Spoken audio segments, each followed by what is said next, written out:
Pradeep bhai. Jai Jagannath. Good evening, Nanda ji. Namaste. Very good evening, Mr. Srinivas. Great. Namaste. Namaste, sir. So who will be Jai moderating this Jagannath. program? Yes, Pradeep ji, start कीजिए. Shall we start? Yes, very much. Sir. Jai Jagannath. Esteemed guest, C. Charanjit Singh Nandaji, Chairman. C. Dayanivas Sharma ji, Vice Chairman, Digital Accounting and Assurance Board ICI. Dayanivas ji will join shortly, I think. Speakers of the evening, C. Premnath D. Ji and C. K. Vijay Srinivas ji.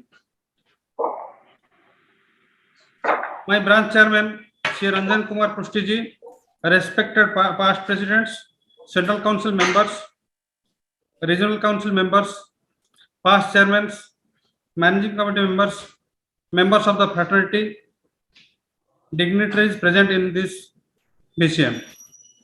A very good evening to one and all present over here.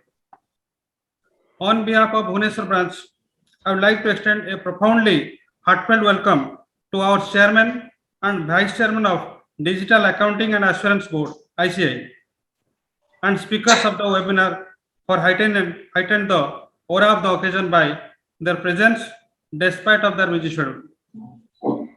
Ladies and gentlemen, I take this opportunity to highlight that our speakers are going to address in the technical session on the topic digital analytics for audit quality.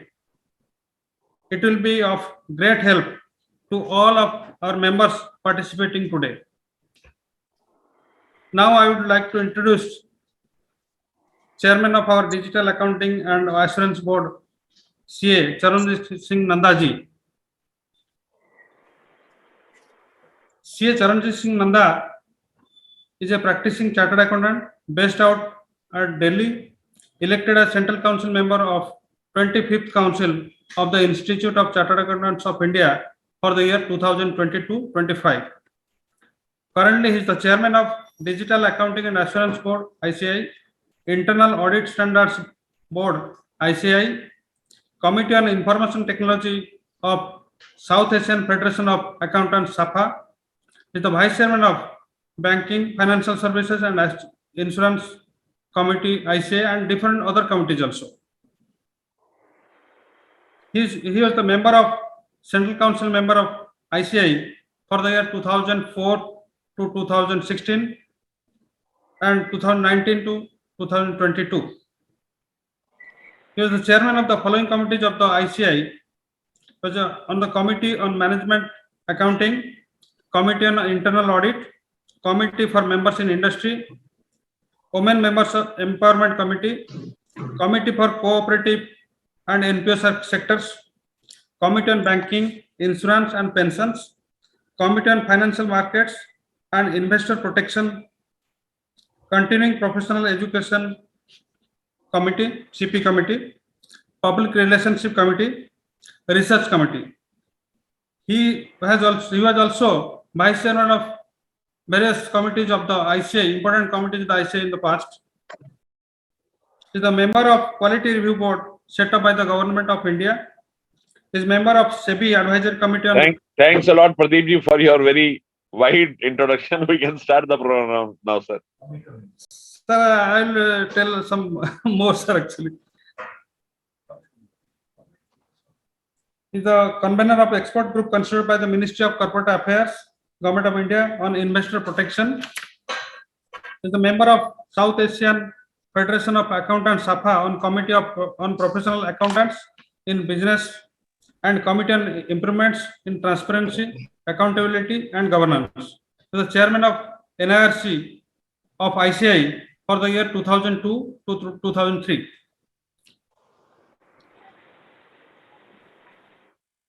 With this, I introduce our very own Charanjit Singh Nandaji. Sir, welcome to the museum.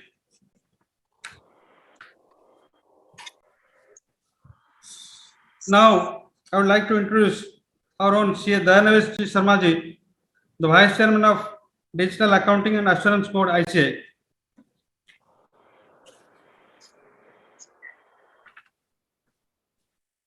CA Dayaneshji Sharma qualified in 2005. Dayaneshji articled with PricewaterhouseCoopers, Hyderabad. He possesses over 20 years of experience in the field of auditing, accounting, corporate restructuring, valuations, due diligence, and transaction advisory services and other related financial management services. He is an information system auditor ISA and certified forensic auditor, having completed diploma and certification course conducted by ICA respectively. He is also a qualified member of Association of Mutual Funds of India since 2004. He has been elected to the Central Council of ICA for the period 2019 to 22 and 2022-25. Currently, he has been nominated on the board of XBRL India, Chairman of Board of Studies Academic, Chairman Peer Review Board, Chairman of Members and Student Services Directorate, Chairman of Center of Excellence, Hyderabad, Vice Chairman of Digital Accounting Assurance Board, Member Udin Monitoring Group, Member Digital Transformation and Reengineering Group. He is also the member of Task Force Group formed for rebooting MSME under able leadership of the President of ICI and member of various committees, including Strategic Prospective Planning and Monitoring Committee. He was also the chairman of Direct Tax Committee in FTCCI, Federation of Telangana Chamber of Commerce and Industries, and has served as member and co-chairman of various committees such as Direct Taxes and Banking, Insurance and Finance, IPR and Company Law, CSR, etc. For the year 2020 at ICA, he has been nominated in the following committees and groups: with the chairman of Peer Review Board, chairman of Members and Student Services Directorate, chairman of Center of Excellence, Hyderabad, vice chairman of Digital Accounting Assurance Board, board member of XBRL India, board member of Quality Review Board, and many other important committees. With this, I welcome Sri Dayaneshji Sharma. Probably he has not yet joined, to join shortly.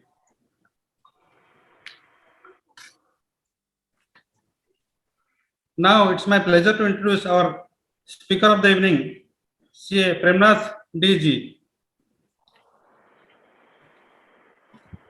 CA Premnath Degala is a Bachelor of Commerce from Sri Venkateswara University, Tirupati, Andhra Pradesh, and a fellow practicing chartered accountant, partner of Messrs. C. Ramachandram and Co. Hyderabad. He is also a certified diploma in Information System Audit DISA, and Forensic Accounting and Fraud Detection. He handles internal and external and forensic audits of large manufacturing, infrastructure, software, PSU companies, bank, central statutory, bank statutory, concurrent and revenue audits, income tax representation including international taxation, transfer pricing, design and review of standard operating procedures as part of SAP implementation audits study, review and audit of internal financial control of PSU, listed large manufacturer and private limited. Carried forensic assignments of MNC and large manufacturing companies. He is the peer reviewer and ICA FRRB technical reviewer of ICA. He is a regular speaker of training programs, seminars, conference at ICA since 2000. Regular speaker on e-filing, XML, XBRL, audit under CBS, GST, visiting faculty, regular visiting faculty at Income Tax Department, Staff College, Hyderabad, GST Central and State Government, Hyderabad, on GST Fraud Analytics, C&AG Staff Training, Hyderabad, National Institute of Rural Development on Tools and Techniques of Internal Audit, Central Vigilance Officers on Digital Forensics, National Police Academy, Hyderabad, ITVI, Andhra Bank, Indian Bank, Staff Training Institute. Review of annual return from lender's perspective. With this, I welcome Premnathji sir. Welcome to the BCM. Now let me introduce another guest of the evening, or speaker of the next session, CA Vijay Srinivas Kottapalli ji. Vijay Srinivas Kotapalli is a postgraduate in commerce and a fellow chartered accountant based out of at Hyderabad, practicing for more than 20 years. He is also a certified information systems auditor by ISACA, a certified fraud examiner by SCFE, and an insolvency professional by IBBI. He holds around 8 post qualification certifications of ICI, including anti-money laundering specialist AMLS, diploma in information systems audit DISA, forensic accounting and fraud detection, etc. He has completed advanced diploma in cyber security and data privacy laws from prestigious Nalsar University, Hyderabad, with top grade. His services are in the area of information systems audit, advisory on cyber audit security, anti-bribery, anti-money laundering, and data privacy, along with forensic audit, fraud investigations, fraud and risk management services. He is also a published speaker on Excel and data analyst. With this, I welcome you, sir.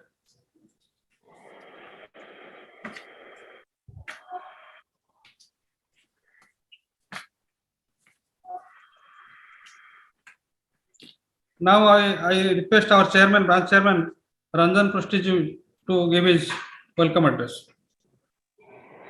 Thank you, Pradeep Bhai. Am I audible? Yes, audible. Good evening to Sri Charanjit Singh Nandaji, Chairman Digital Accounting and Assurance Board, ICAI.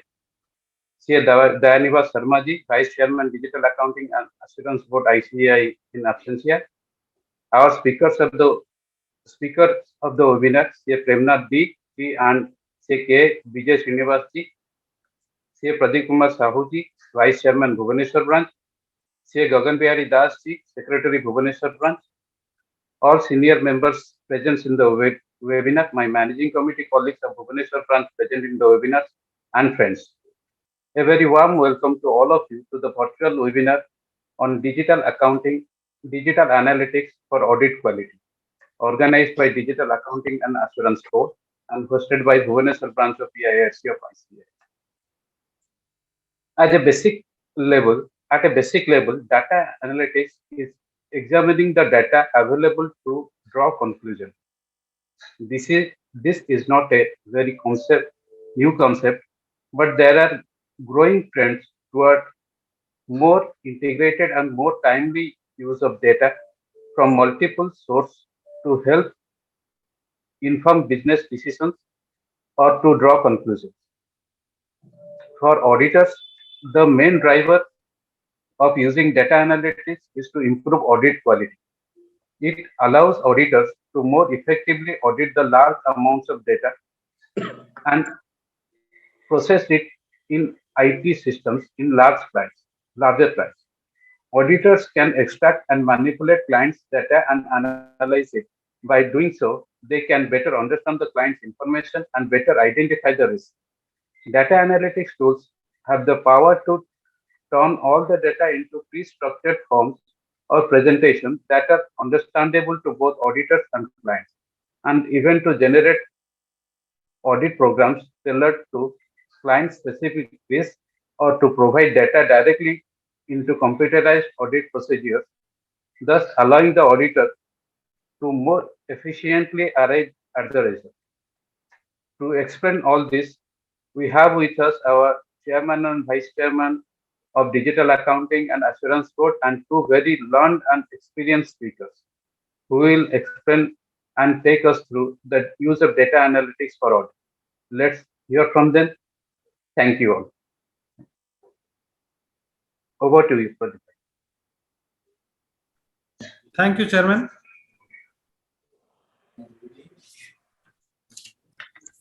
Now I request our own Nandaji to give his keynote address. Sir, please. Sir, voice is not coming. Unmute, sir. A very good evening, ladies and gentlemen. Sri Ranjan Kumar Prusti, the chairman of Host Branch Bhubaneswar, the vice chairman my younger brother CA Pradeep Kumar Sahu. I am able to see Mr. Gagan Das and two very revered speakers of the day, CA K. Vijay Srinivasji and Mr. Premnath DG. The secretary to this board, Amit Gupta, the technical supporters and all who have come here to make this. I would request all to please put off your systems on mute, otherwise the voice will keep on echoing. Please put your systems on mute. Pradeep bhai, mute pe kariye. Sir. So ladies and gentlemen, the most important thing which I want to tell you very candidly is that technology is now the call of the day. I happen to be the chairman of IT committee SAFA, and tomorrow I'm going to Dhaka because SAFA meeting on IT is being held there. I want to very candidly tell you that if this profession has to grow, it has to be in sync with the ever-changing times. Newer skills will put you at a perspective where you start understanding how you have to move ahead. I'm reminded of a couplet which says, अगर खैरात में मिलती कामयाबी तो हर शख्स कामयाब होता. अगर खैरात में मिलती कामयाबी तो हर शख्स कामयाब होता. फिर कदर ना होती किसी हुनर की और ना ही कोई शख्स लाजवाब होता. If you want to perform, if you want to come at the highest pedestal of success, it is only possible with your hard work, your indulgence, and your non-stop attitude of learning new things. Data analytics is an important part of today's professional attributes. Whether you do forensics, whether you do system analysis, whether you do system audits, data analytics is very important because today people don't want dollars, people don't want gold, people don't want petrol. People want data because data, real-time data, and data which can be very firmly analyzed to have the best which they want is invaluable. As chartered accountants, we are, as internal auditors, as system auditors, we are answerable or we are appointed by the board or the audit committee as may be. And therefore, it becomes very imperative on our part to give the best to the decision-making authority on the basis of data that is given. Exception reporting, bringing out certain things which will matter most for the organization, looking at the competitors' data and drawing what are our fallacies and where we have fared better. Analysis is something, if it is done on a proper site, it can do a lot of wonders for the company. I will not take much of your time. I have two of the most revered speakers of the day with me. We are going to have a very exciting session. And I want to tell you very candidly that your institute is totally technical compliant. You look at SSP.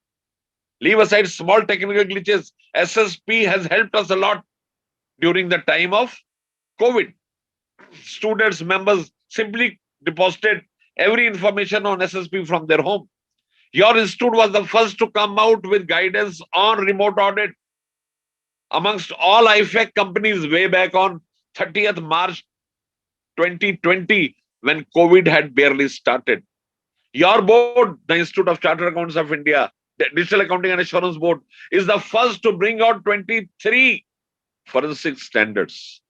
The entire world is after us. And under the same board where we are speaking, every 15 days we have a program jointly with Southern Asian Federation of Accountants, where people, chartered accountants, cost accountants, professionals from 9 countries join together. Along with India, we have Nepal, we have Pakistan, we have Maldives, we have Bangladesh, Kabul, all across 9 countries, Bhutan, who join to go home more enlightened. I want to very candidly tell you that this board is totally inclined to give the best to all the members concerned, and I am always available at your beck and call. Ladies and gentlemen, you can give me a call whenever you want. My details you can find at ici.org. If you have some suggestions for the board, if you want the board to come out with certain topics, we are always there to serve you. The basic impetus of this board and the entire staff is to ensure that we give an area where members start understanding technology. And this is what I would like to say on concluding note. We are now coming out with a very ambitious course on technology. And the name of the course is Technology for Non-Technology Professionals. It will again be on your doorsteps, on your systems. Please learn that and come forward and become a technology compliant chartered accountant and perform your duties at the highest level, not only to your clients or stakeholders, but to the regulators and government as well. I wish this conference a great success. I'm thankful to Bhubaneswar branch for hosting this, and I'm thankful to both our speakers, Shri Premnath ji and Shri Vijay Srinivas ji, who have very kindly consented to come and address the members. Thank you. Thank you so much. Over to Pradeep Sir, ji. sir, thank you so much for your energetic and this wonderful keynote address. Sir, I am very much thankful you to for joining us for this BGM. Sir, now I will not waste much time, and I will request C. Premnath ji to deliver on the topic. Sir, over to you. Yes, sir. Thank you. Thank you, Pradeep, sir. Thank you, Charanjit, sir, for his very good words of on the technology. Sir, just increase the volume, please, sir. Yeah. Is my voice audible? Yes, sir. Yeah. Very much, Okay. very much, Mr. Premnath. Please go ahead. Thank you. Thank you. So, whenever we see Nandaji, I keep reminded that the age, by age he looks older, but by voice is as younger as anyone else, very younger. And for me, he's the Bhishma Pitamaha for this profession.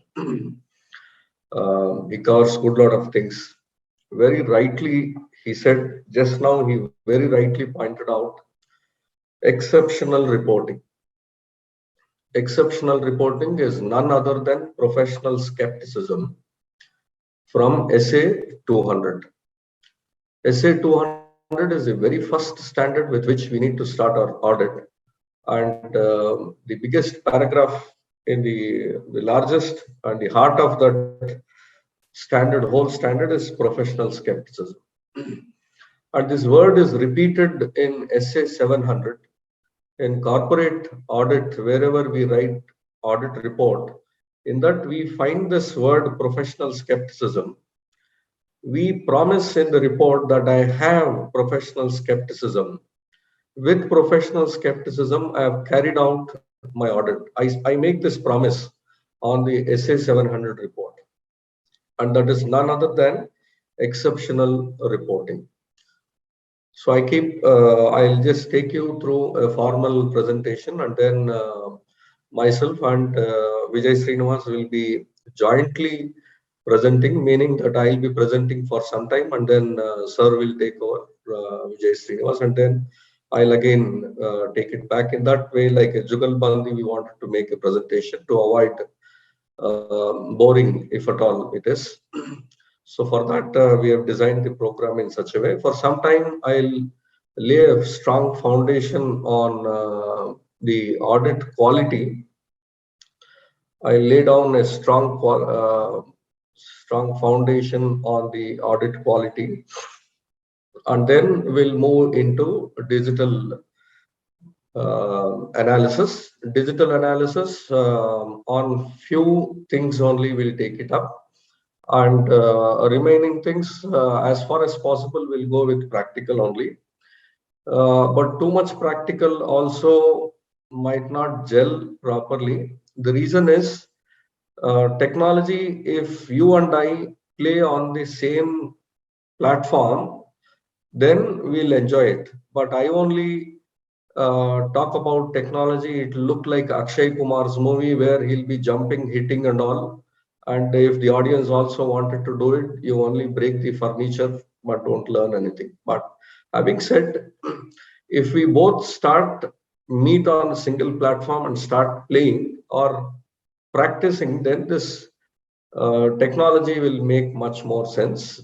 Even otherwise, we'll go, since this is a short period with 2 speakers, we'll practice 1 or 2 samples, and the rest of it we'll try to take it with discussion mode only.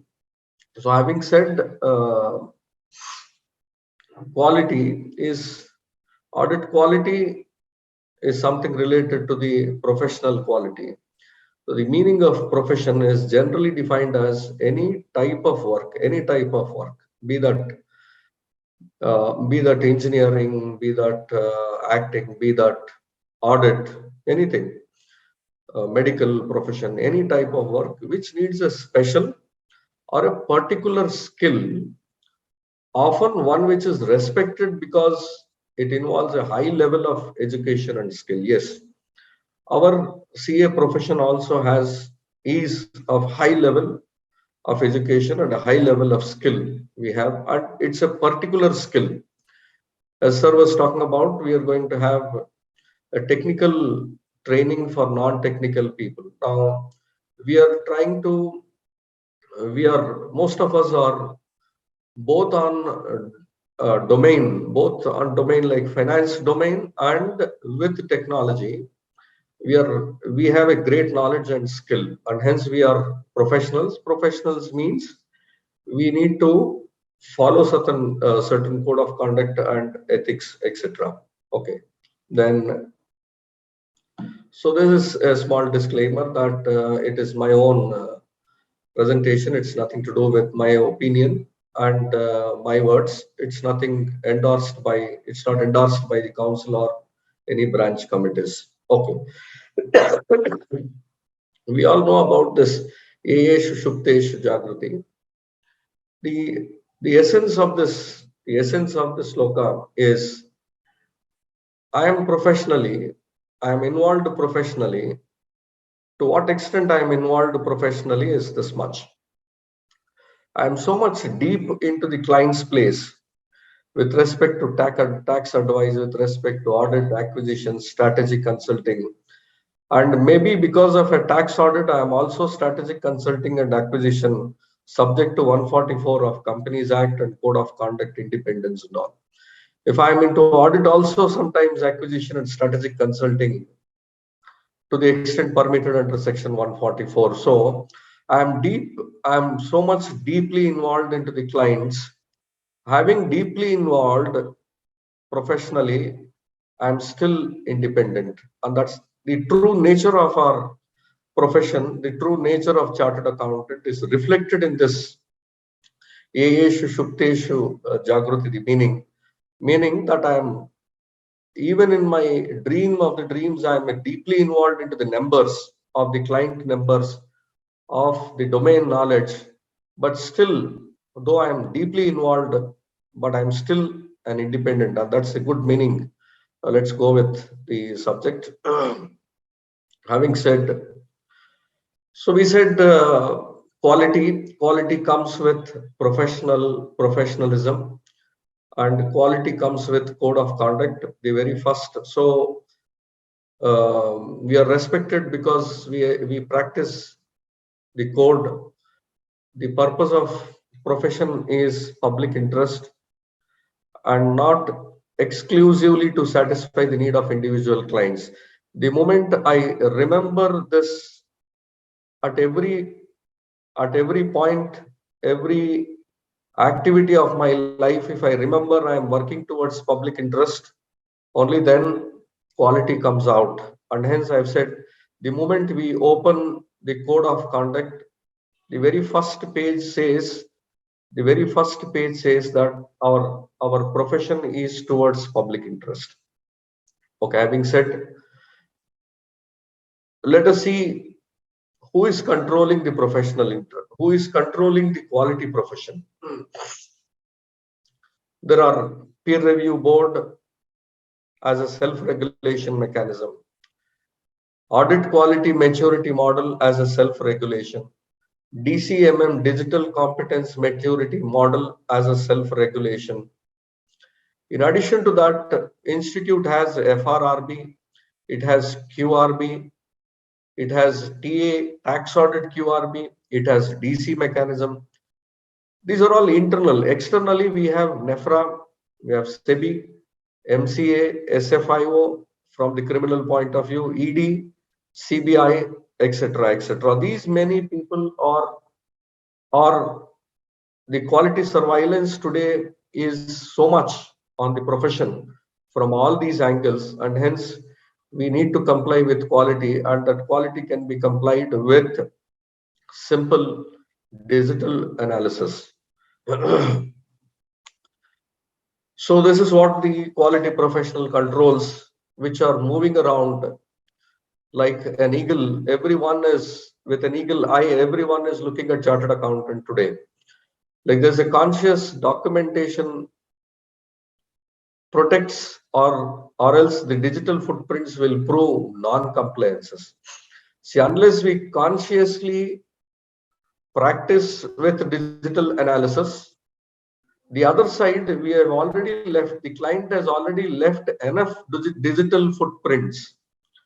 Like say, for example, very simple, the TDS part of non-deductions can be easily highlighted today by the income tax department before the chartered accountant submits his tax audit report.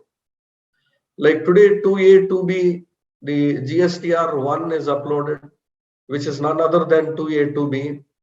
With this 2A, 2B goods and services, the income tax department is able to find out, is able to cross-verify the kind from the services, from the goods and services reports that are uploaded on the GSTR.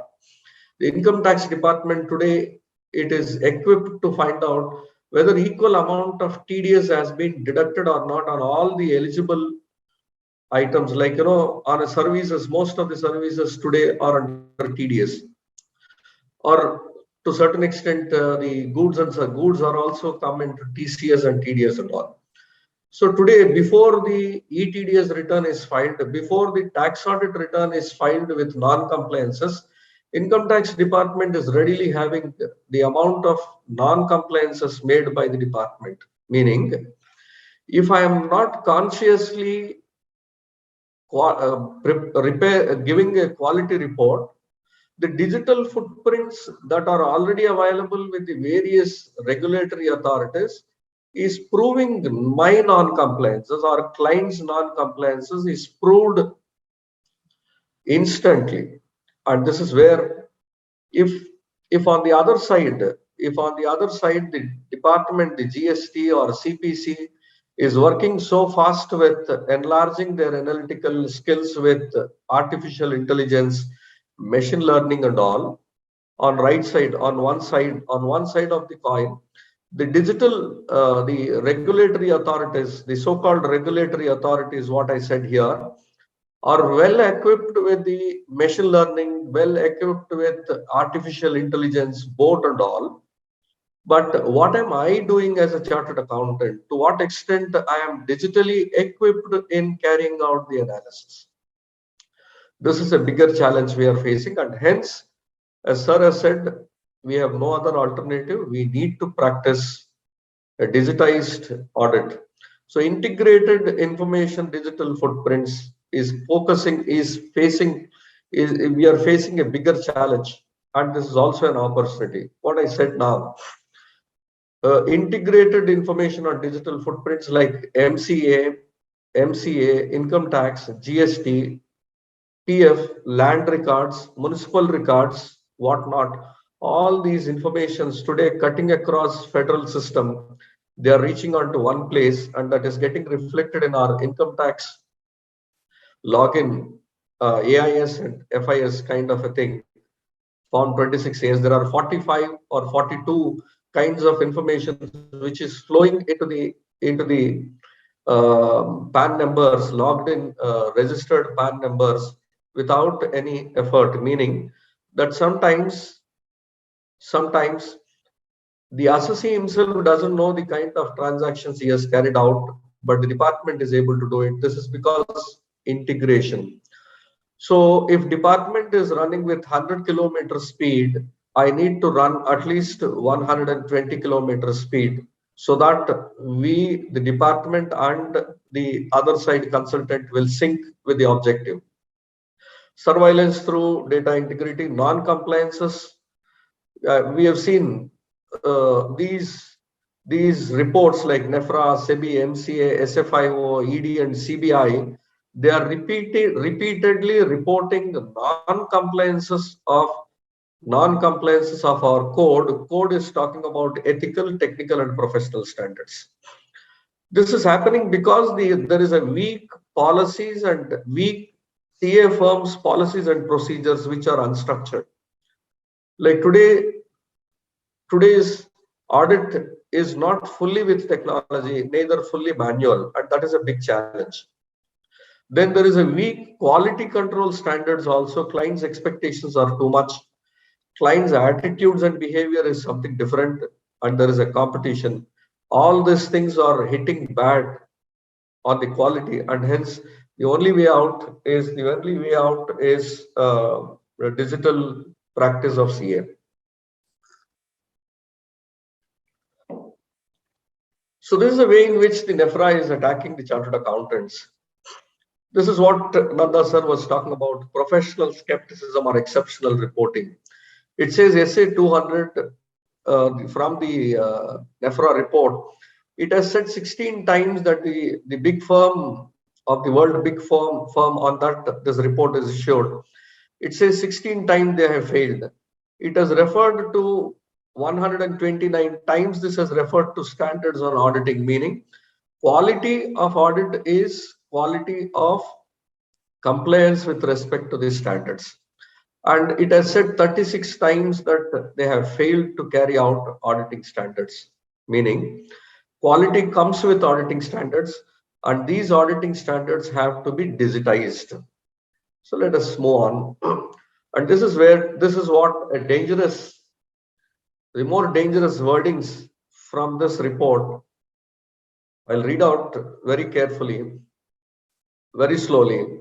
Para 5 and para A1 of SA 520. Today's discussion is on digital analysis. So the digital analysis is very closely related to SA 520. SA 520 is analytical procedure. So it says the big firm, the biggest firm in the world, should design. It said any firm has to design and perform analytical procedure either alone or in combination with test of details. What? Compare financial information with information of prior period, and that's the reason why comparative figures are made. Anticipated results such as budgets and forecasts, which we should ask as a part of SA 200. This is the third one. C. Comparison of entities' ratios of sales to accounts receivable with industry averages with other entities of comparable size of the industry. This is very pertinent, very important to note here. All these years, the comparison, the ratio analysis was not given much importance, and now the ratio analysis has come in the form of a law or a rule in the Schedule 3. Not only Schedule 3 is amended with respect to ratio analysis, they have also said in the CARO, all the ratio analysis in one paragraph, you talk about the entities going concern based on the ratio analysis, which earlier this point was ignored. Ratio analysis was ignored, and that has come as a law. Meaning, I keep saying in various forums, if code of conduct if code of conduct and ethics are compromised, the same code of conduct and ethics will revisit us as a part of rule and law. The code of conduct and the moral ethics, which says technical compliances, which stays technical, ethical, technical and professional standards needs to be followed as per code of conduct, as per ethical standards. As a part of professional standards, SA 520 analytical procedures should have been done in the past, which has been ignored, and the law, and now the MCA has said, I will make it as a rule. Now you start complying with it. Now even the ESA systems audit related issues were not complied, and now MCA, of course it has postponed, but now it said, the MCA started saying that whether the accounting system has integrity, password related issues, meaning what I'm trying to emphasize here is whatever I have to follow ethically and morally, if I'm not trying to do it, law will enforce on it. And that's what we see here. And that is what SA 520 is. And that's what we are going to now discuss about. And you can see here the meaning here is on perusal of the working papers placed, it is noticed that no such procedures were performed by the audit firm. The audit firm, we all know it is the biggest in the audit firm in the world. On them, they are making this comment. Okay. Now, these are all the other standards where it has not complied. Having said, I don't want to bore it again saying the same thing. Yeah, coming. So this is what I was telling in a. I'm just trying to take. I'm just trying to project in a jovial manner. If Kim, the most dangerous fellow, like the statutory regulatory authorities today are fully equipped with latest technologies. Today, the statutory regulatory authorities are fully equipped with latest technologies. I, as an auditor, still trying to fight with these kind of arms and ammunitions with the bows. If this is a case, in no time I'll be killed with this latest arms and latest ammunitions. I just put it in a jovial way. Let's move on. Now, having said that, we have to conduct all these auditing standards and all, which is said here. So let me just take you through the professional skepticism and all I've just mentioned here.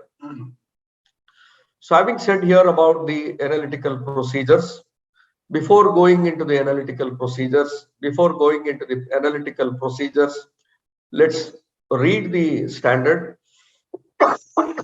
which says that I need to carry out the analytical procedures. SA 520 analytical procedure, it says in the fourth paragraph, evaluation of financial information through analysis of plausible relationship among both financial and non-financial. I read out again before I demonstrate. Evaluation of financial information through analysis of plausible relationship among both financial and non-financial. Most of the time, sorry to say, most of the time the audit report, just a moment.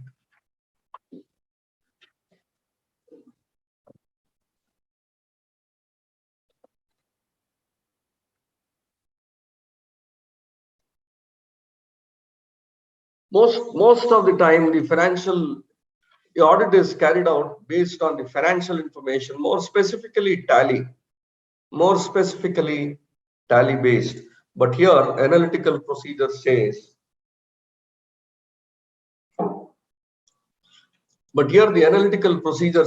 both financial and non-financial needs to be considered. Okay, let me just take you to the example now to understand what is financial and what is non-financial.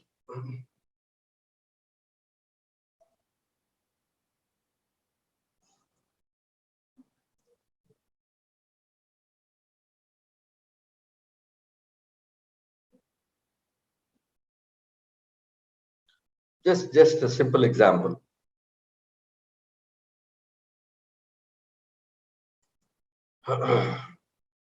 Yes.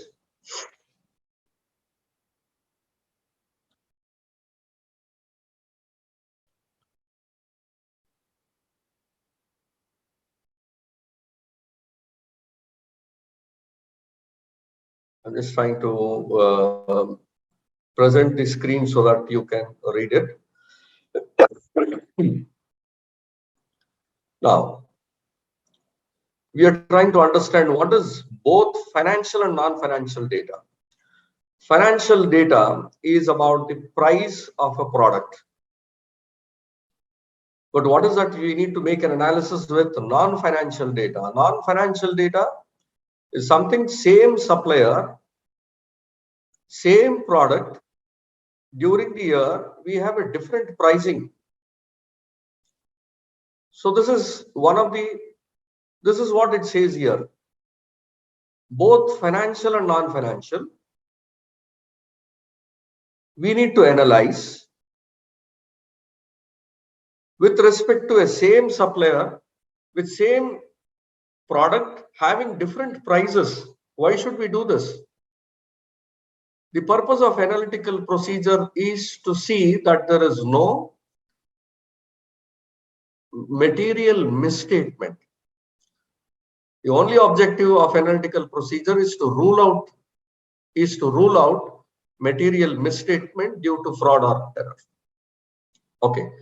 Can there be a material misstatement when the same supplier is giving same product with different prices in the same year? Possible. Can we identify in the given data? Let me just try.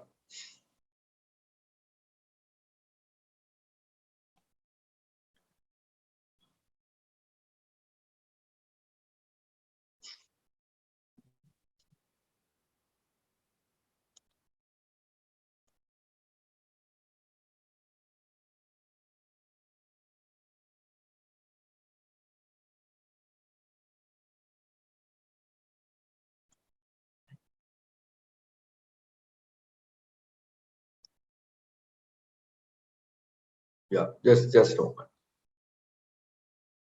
Yeah. So we can see here now.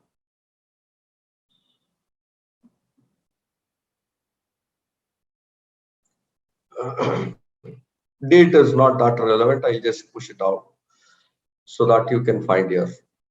Yeah, okay. Now you can see the discussion what we are making here. Financial and non-financial, we are trying to say, we are trying to compare same supplier, same product, different price. Why are we doing this? To check sorry, price manipulation, so as to ensure that the purchases are genuine and there is no material misstatement of expense. So for that, I'm trying to arrange the data in from the given data. How is this data given to me? How is this data given to me? Like party code, name, vendor, description, quantity, GR value, CGST, IGST. You can just look at the kind of columns that, if it is, you can see around 61 column data is possible. 61 column data is possible to extract for purchases. And the larger the companies, we have to do larger the data analytics. Even otherwise, if a smaller company, if we can try to get the data, purchase document, date, truck number, amount, state, which plant, party name, material description, and so on, GR number, document, which district it is coming, which business place as it is, numbers, and so on and so on. If we can get this much of data, it is easy possible to find out. You can see here the same product. This is what we are saying here. Same supplier, same product. Same supplier, same product. Within a month's time, the price has changed. Similarly, we have so many other things here again. Similarly, same supplier, same product, rate is different. In this way, you can find out same product, but different suppliers giving different prices. This is also possible. Anyhow, I'll come back to this again. Let's go with the PowerPoint for a while and then we'll come back to it. So having said that, evaluation of financial information through analysis of plausible relation among both financial and non-financial information. I'm not saying that we all have to do it. I'm saying SA 520 is saying that you need to do this. And I've also said And I've also said, if I don't do it, if I as a chartered accountant not doing this work, if I as a chartered accountant not doing this data analytics, sir, today the kind of data that the department is gathering, the GSTR1, the GSTR2A, the GSTR2A and 2B, department itself can find out what kind of purchases I am making, at what rate I am making, at what point of time I'm consuming. Department itself can today find out before I do this digital footprints. Hence, I'm saying here, forget what SA 520 is saying. Before even we are appointed as an auditor, the transaction is taking place. The moment transaction is taken place, the department, the statutory regulatory authorities are able to know what's happening.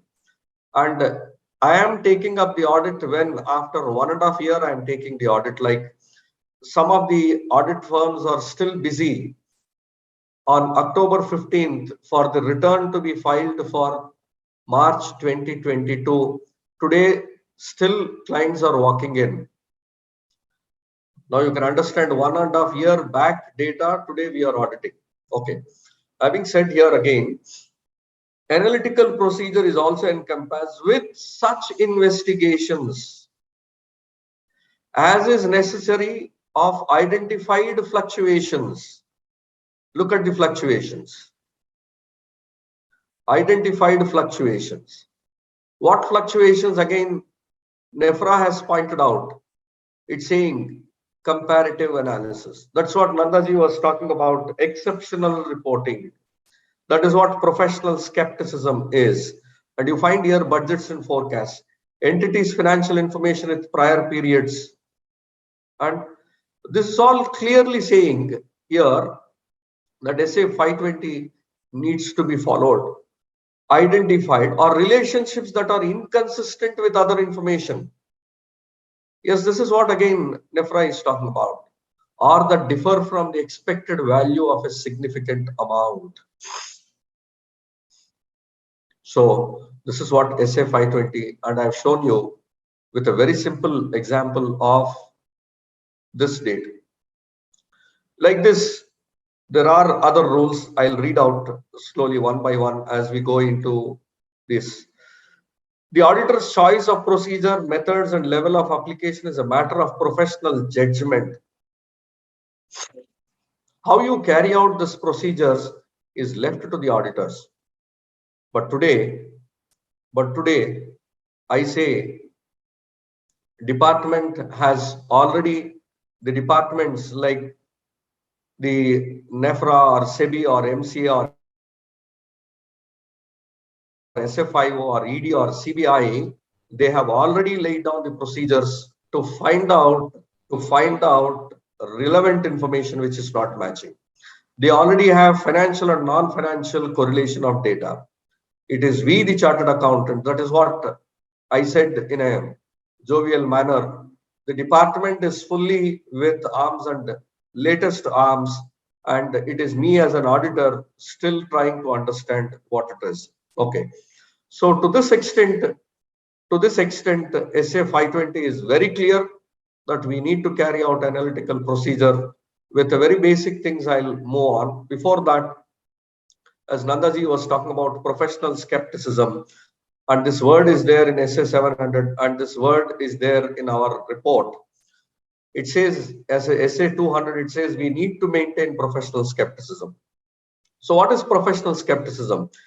It's an attitude that includes questioning mind, being alert to conditions which may indicate possible misstatement due to fraud or error.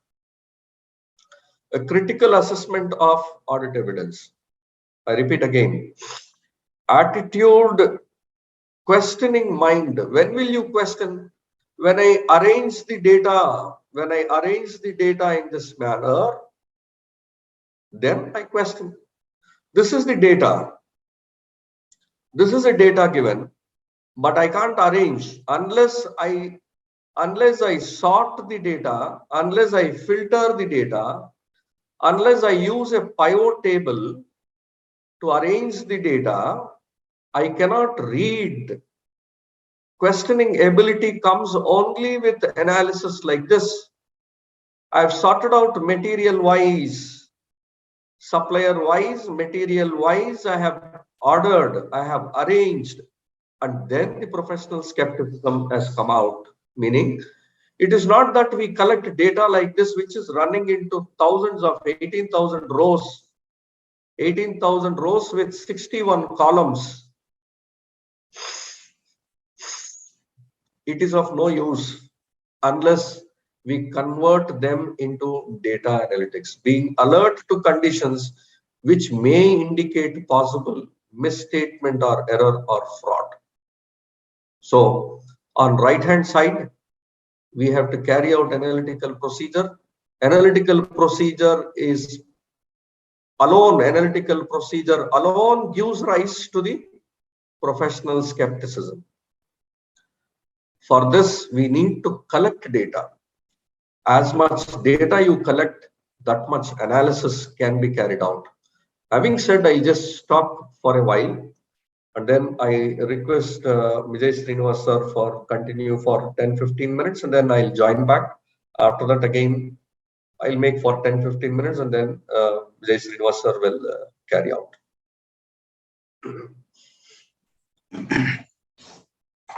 Thank you, sir. Thank you, Prem sir. Yeah.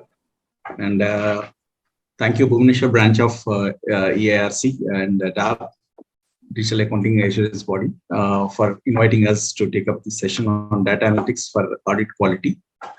This is actually a very vast subject. Fortunately, once we get into the flow, unless someone stops, we just keep on moving into this analytic part. So that's the reason probably two speakers makes it wise, where we can interpret each other and probably identify those important areas, one from the SA point and other from the regular analytics, that is hands-on kind of thing. So I'll be focusing more on the Excel aspect because that is more convenient for most of us when it comes to analytics. So let me just share my initial disclaimer first, then we'll proceed with this.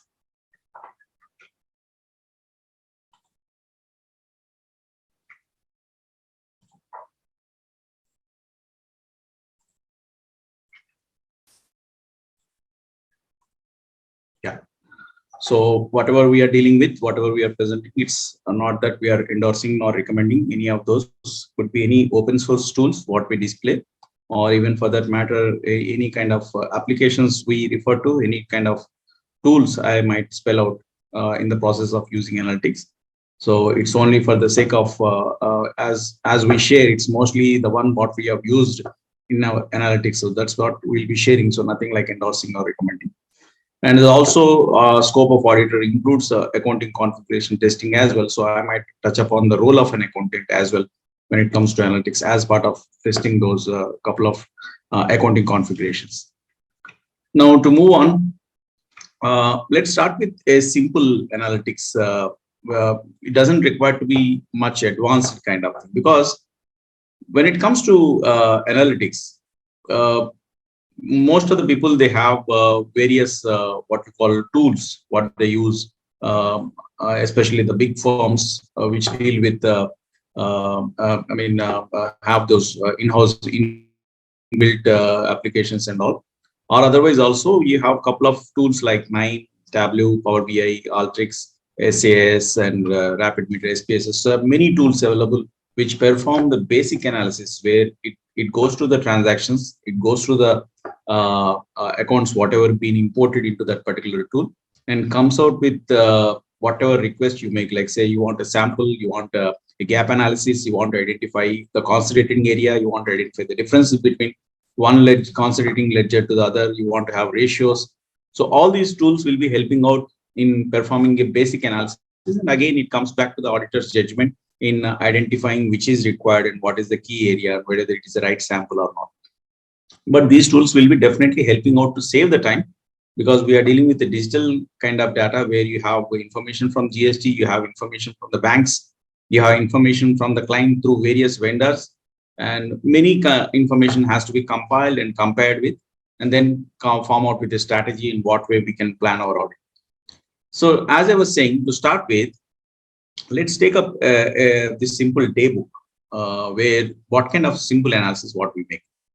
Usually, if I have to compare a particular daybook, in fact, daybook is much more convenient way to do analysis, unlike any other thing. You have various ways of exporting. I'll show one or two the way you can export the daybook from the Tally of Premasa presents from the aspect of Tally. Even otherwise, you have a couple of open source tools where you can use to export the daybook. So why it makes convenient to do the analysis based on the daybook is because you'll have the entire transactions for the entire year in ledger wise. And to this, if you can map with the Tally structure, that is a parent name, primary group and all. So you can do create many pivots where you can do in-depth analysis out of it. So just to start with, let's say I want to find out when we take up any, let's say I'm taking up journal. So for this particular year, it started with the 3,421 as a voucher reference number. Now I want to find out whether everything is in line or are there any gaps within the particular voucher. If there is a gap, that means either it has been deleted or modified, or because earlier we don't have, even otherwise also many companies haven't enabled the log-based Tally because it's not mandatory. But I just want to do analysis on that. So what we can do is, let's first of all, this is the latest version, that is Office 365, and even otherwise we suggest going with the latest version whenever you are doing with especially analysis. Excel prior to 2013 is not much of use. Even after 2013, 365 has come with more analysis capabilities, so that's where it will be helpful. Okay, let's say I want to pick up what are the types of voucher. I'm just using unique function where I can remove the duplicates and get the unique. So we have these 5 different kind of vouchers in this. So I want to find out what is the starting what you call voucher number of. So I can use minimum ifs as a function. I believe this session is being recorded, so later on once they upload into the YouTube, probably you can revisit back and identify what are the functions I've used by pausing the screen. So I'll be trying to keep myself as much as slow possible, but sometimes I might rush between the function. So I'm using minimum function based on this criteria. So I'm going to check upon this criteria where I want to identify how many number of what is the starting number of the purchases. Okay, 1 second. Let me first minimum ifs. The range I want to identify is the voucher number. So I'm using the voucher number where I want to use the criteria of the voucher type. So that is the voucher type. Then for this given voucher. Okay, now that I want to freeze this because I want to, when I copy this formula, it should not change the range. Now, if you observe, this thing has immediately modified to the name, though I've selected manually using this. It has immediately modified itself to name because already I've defined somewhere the names for the given field. Okay, just to cover this aspect also, I'll do it from the beginning.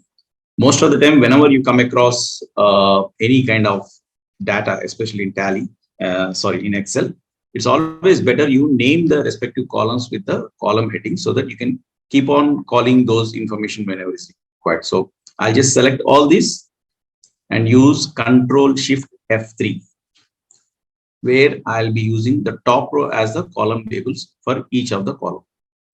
Okay, Control Shift F3. So by using that, I'm naming each of the column with the respective column heading. So if in case I have to call the voucher type, I just need to type voucher type. If I have to call up the date, I just need to type date. Okay. So to start with, I'm saying I want to find out minimum of the voucher number. So I can start typing the voucher type. So automatically it has selected the column where we have the voucher type. So it should be actually the voucher number. Let's see what's the reference voucher number. Okay, it is VCHNO. VCHNO. So voucher number, voucher type, where it is purchases. Okay, So it says the first voucher number, that is the lowest of that is 1434. So I can double click to get starting voucher number for each of the voucher type. Likewise, I can use maximum also to identify what is the last voucher number of the given voucher type for a financial year. So I can use max ifs, where again I'm typing voucher number, voucher type, where it is purchases. Okay, and I'll just copy this. Now I got the starting voucher number of the purchases and the last voucher number of the purchase in the given financial year. Let's find out the difference. So if I find out the difference between these two, sorry, this should be other way. It says there are 18 purchase vouchers, 30 receipt vouchers, JVs 31, sales 24, and payments 18. Okay, so total around 121 vouchers. Now to identify whether everything is fine, what we can do is we can count the number of purchases in the given financial year and to check whether it is exactly 18 or anything less. Obviously, it will not be more unless voucher number is completely wrong. So what we'll do is we'll find out the count of purchases from the given table. I can use count ifs. As I was mentioning, you can just revisit this video, pause and identify what I'm doing. So I'm trying to count the number of vouchers where it is purchases. So I'm using count ifs. So voucher type is where I'll be counting based on criteria called purchases. And I'll copy this. Now, if you see, the total number of actual vouchers is only 100, though based on the voucher numbers, it is showing as 121. That means there are modifications of around 21 vouchers happened during the financial year. Either it could be a deletion by mistake or alteration, or could be anything. Okay, so considering the skepticism, I probably want to investigate what is the reason behind such. Now, individually also, I can just find out the difference between each of the vouchers. Okay, so here we haven't used any advanced kind of analytics. I'm just using the minimum function, the maximum function, and the count function to identify whether the number of vouchers, that's a gap analysis in terms of voucher number, to identify if any vouchers have been modified or deleted. Okay, so as I was mentioning, this is one of the simplest analysis what we can make considering the vouchers. Okay, now the same file, I can again go back little further and perform some other validations. Like say, usually when we get these, we want to validate the GSTN also. We want to check whether the GSTN register is properly updated or PAN details are properly captured, because each of these unique IDs plays very important in our audit, especially when it comes to listed company. That's the only way I can identify the genuinity of the vendor or genuinity of the customer. So this becomes very mandatory for us to perform a sample on the KYC of the customers and the data vendors of a given company. Okay, so let's say these are the various GSTN numbers of these particular, wherever there is a purchases or vendors involved, there is a GSTN number. So I can probably check whether based on a state code, whether the intra GST or interstate has been captured. Like say, in case I'm performing this session from Hyderabad, so for me, any transaction happening in Telangana will be interstate, intrastate. Anything outside Telangana will be interstate. So probably I can use a left function to extract the state code and check wherever there is a state code of Telangana. I want to check upon whether there is a CGST, SGST applied. Similarly, anything other than Telangana, whether the IGST is applied. Okay, so likewise, even within this, I can also check whether the length of GST. LEN is a function which gets the length of a particular GSTN number. So as we know, GST contains 15 digits. So I can perform this and check if everything is fine. If in case you are getting something wrongly captured, this again considered part of our remarks, because I need to check whether there is a lapse in the control while capturing. Because if you are dealing with the tally, ERPs like tally and all, obviously there is always a chance of wrong entry. Unlike if you have SAPs and all, where the product ID creation or the vendor ID creation happens through KYC due diligence, unlike in Tally. So here, if I'm getting the number of such corrections is more in material aspect, so I might have to test the controls itself, going back and test the controls because I'm dealing with the wrong data or probably incorrect data, and thereby my quality also will be affected. So this gives an idea about what kind of material aspect I'm dealing with when it comes to mistakes in capturing the GST number. And similarly, sometimes if you see for some reason accountants, they see I as small alphabet L and 0 as O. So they start capturing instead of 0, they capture it as O and O. So this way also I have to validate saying that I want to pick up those 4 digits which are from the PAN number. So it starts at the 6 digits. I want to pick up 4 digits out of it and extract only those 4 digits to check whether numerically everything is captured. Like in this case, you have O. This also can be validated. I can just use a function called is number, whether it is number or not. So if it is a number, it will get a true. Okay, sorry. I'll use n function. Or because we have used text function here, what we can do is, first of all, we'll copy paste because there is still a formula in there. That's the reason it is unable to perform.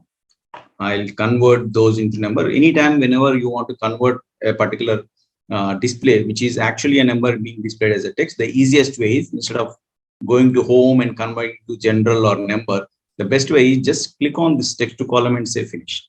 So automatically, wherever it is a number, it will be converted and rest of all will be staying the same. Now, I can use a function called n to check whether it is a number or not.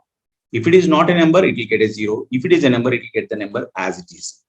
So I can just check whether how many zeros are there. So that means these are all the PANs which are wrongly captured. Again, we are dealing with the data where it is wrongly captured. Again, testing upon the controls, testing upon the configuration of accounts. Okay. So these are all the things, as I was saying, pre-validations, what you have to perform before you plan or before you get to the actual audit procedure. Okay. Likewise, to do one more interesting aspect, I'll just share. Whenever we come across this transaction value, and when I say transactions, we are dealing with thousands and thousands of transactions, and it becomes difficult for us to identify what is the right sample I have to pick up. Though you might go stratification, though you might go some kind of random sampling, or you might decide upon vendor based or period based, geography based, and all that. Saying all, again, it comes back to picking up a right sample. Is it not? So let's say I'll share one more interesting mathematical formula, which also sometimes help us in performing these kind of analysis in picking up a right sample. Whenever we get a transaction which is exactly rounded off, when I'm saying rounded off, like say you don't have odd values, you don't have decimals, it's perfectly rounded off. That too in a transactions like purchases and sales. So when we have those kind of things, either it has been worked in such a way that inclusive of GST, wherein it is exactly fitting into that particular number, or to have a skepticism on this point of view, I might think that this is a routine transaction or a diversion because they have certain amount to be transferred, and it will be easy for them to transfer in round values than in decimals. They might have worked those values, split, let's say 1 crore, split into multiple values, which are rounded off perfectly, and rework the GST inclusive, and then accordingly build up the transaction. Is it not? So two aspects are possible. One, genuinely it might be such kind of transaction where it is rounded off, but it might also be possible that if I have to divert certain funds through vendors, or probably convert certain funds, especially when it comes to anti-money laundering in terms of sales, I might be I might be going for a fancy rounded off values. Okay, so I can use this function called mod. I've just mentioned the function name over here, mod. What mod does is basically it divides a particular divisor, any value with a divisor. Thereby, the mod gets a reminder. Basically, that's the function. It just gets a reminder by dividing a particular value with any divisor. And let's say because I'm trying to identify the reminders, I'll use something like 10, 100, 1,000, 10,000, a round value to identify those which doesn't have reminders. Okay, what I meant to say is I'll use mod of this, where I use a divisor of, say, for example, 1000. Okay, I'll just run through the entire data. So if you closely observe, let's apply a filter over here. Control Shift L is a shortcut what I've used. If I apply a filter and identify those where exactly reminder is 0, and check upon those transactions from the daybook where it is either JV, purchases, or sales. So what we are identifying is those transactions which are perfectly rounded off, easily transferable, which otherwise, considering maybe practice of the industry, what you're dealing with, what kind of unit you're dealing with, depending on that, if I'm identifying that there are these transactions which are perfectly rounded off, why not pick up those sample and identify, check the relation of that company, the directors in those company, the relation of those, if any, with a given company, and I mean a kind of network you're trying to identify related parties, or it could be any associate or a subsidiary kind of thing. Okay, so this is one way of picking up a sample where you're identifying, being more skeptic in terms of picking up the transactions from the table. So mod is a function which you can use to perform these kind of things. Now, so far we have used what we call various functions like quantifiers, mod, or what you call minimum, maximum. What additionally analysis what we can make? I'll just take you to one more file, or probably in this only. Now, how many of us, when our article or assistant performs a watching, and if he captures the watching remarks in a given file saying that these are the information what he has captured, I've just put a sample of watching remarks at the end. So you have this particular column called narration, and at the end there is a watching remark. So article has identified that this is a repeated voucher, there is amount mismatch in this, that the GSTN wrongly captured for this, and sale has been accounted as purchase in this case, or there is amount mismatch. Okay, so usually you get these kind of watching remarks. But saying so, like Prema sir was mentioning about people walking in the last moment, and let's say they walked in the last moment when it comes to any kind of audit case, may not be company. Now, what kind of risk what you are taking without performing these kind of small analysis? Now, we don't need to go for any advanced kind of thing. Of course, small functions like VLOOKUP and all definitely finds its place when it comes to analytics. So what we can do is, first of all, when someone shares what you call this particular watching remarks, an assistant shares watching remarks with you as a boss, what you perform is just identify the risk rating of these watching remarks. Okay, so not to disturb this, what I'll do is I'll copy another sample and just scrap all those workings what I've done so that I can use the same sheet.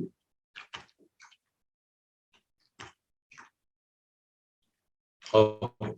Now, what we can do is, let's call this as a risk rating.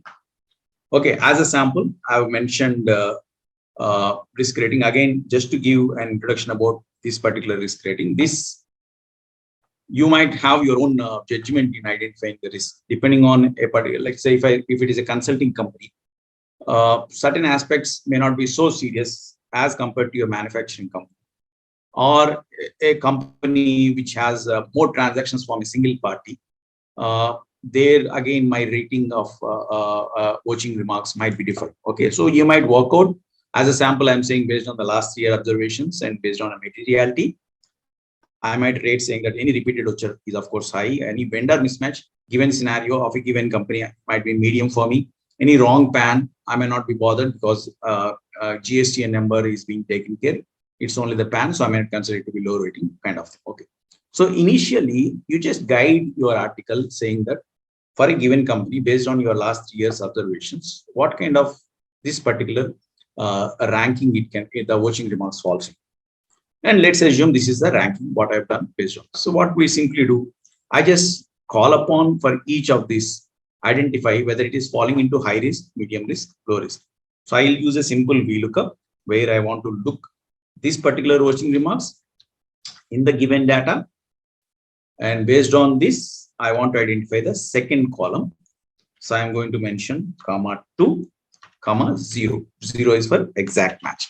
Okay, I'll just freeze this so that if I can copy this, I'm using F4 to freeze that.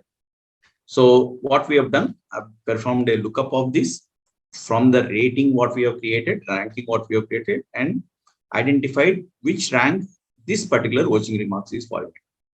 Just copy it across. Now you have for each of the watching remarks copied, I mean, probably, captured by your article assistant, you have rated it. Now, considering the time frame, you want to concentrate on those where it is more risky. Okay, I can simply apply a filter and say hi and keep on reviewing. Or how about having a small chart, a pie chart kind of thing to identify what is the actual area, what is the percentage, the materiality of this high in the entire number of watching remarks what gets captured. Okay, so what we can do again, I can use unique function just to get those 3 remarks. Of course, I can just type this also. Okay, so I want to find out how many transactions which are of high. So I'm going to use again countifs, where I'm counting the watching remarks based on high. Okay, as you can see, once I select it, has named it as risk, because before inserting, I selected this and use Control Shift F to name this particular column. That's the reason automatically it has captured it as risk. Okay, and I'll just copy this. So out of this total 100 vouchers, there are 30 high risk vouchers in terms of comments, 43 medium, and 27. Even otherwise, you don't want to even have this kind of presentation. A simple way is just insert, select the data, insert a pie chart, and by yourself, you can check what is the percentage of the high, low, and medium kind of thing. Now, this you can suggest your articles also to present the watching remarks what he has captured in this particular format of, as you have witnessed, nothing much complicated formula. We have just used a VLOOKUP, of course, based on the ranking what you have given out of your 3 years audit experience of the given client. And there we have created this chart where we identified that there is a 30% of high end. So this part probably I might concentrate on to sample or probably go for further investigation. Okay, so this again, we are coming back to the simplest form of analysis. We are not getting into a detailed or complicated kind of analysis, a simple form of analysis. Okay, now let's take up one more analysis. I'll this time try to concentrate on what you call textual analysis. So far, we have been dealing with various number kind of analysis using countifs or maximum phase and all. What if the narration part you want to analyze? I'll share a simple analysis of psychology of the way accountants will be. Before I do that, let me share the file on the screen.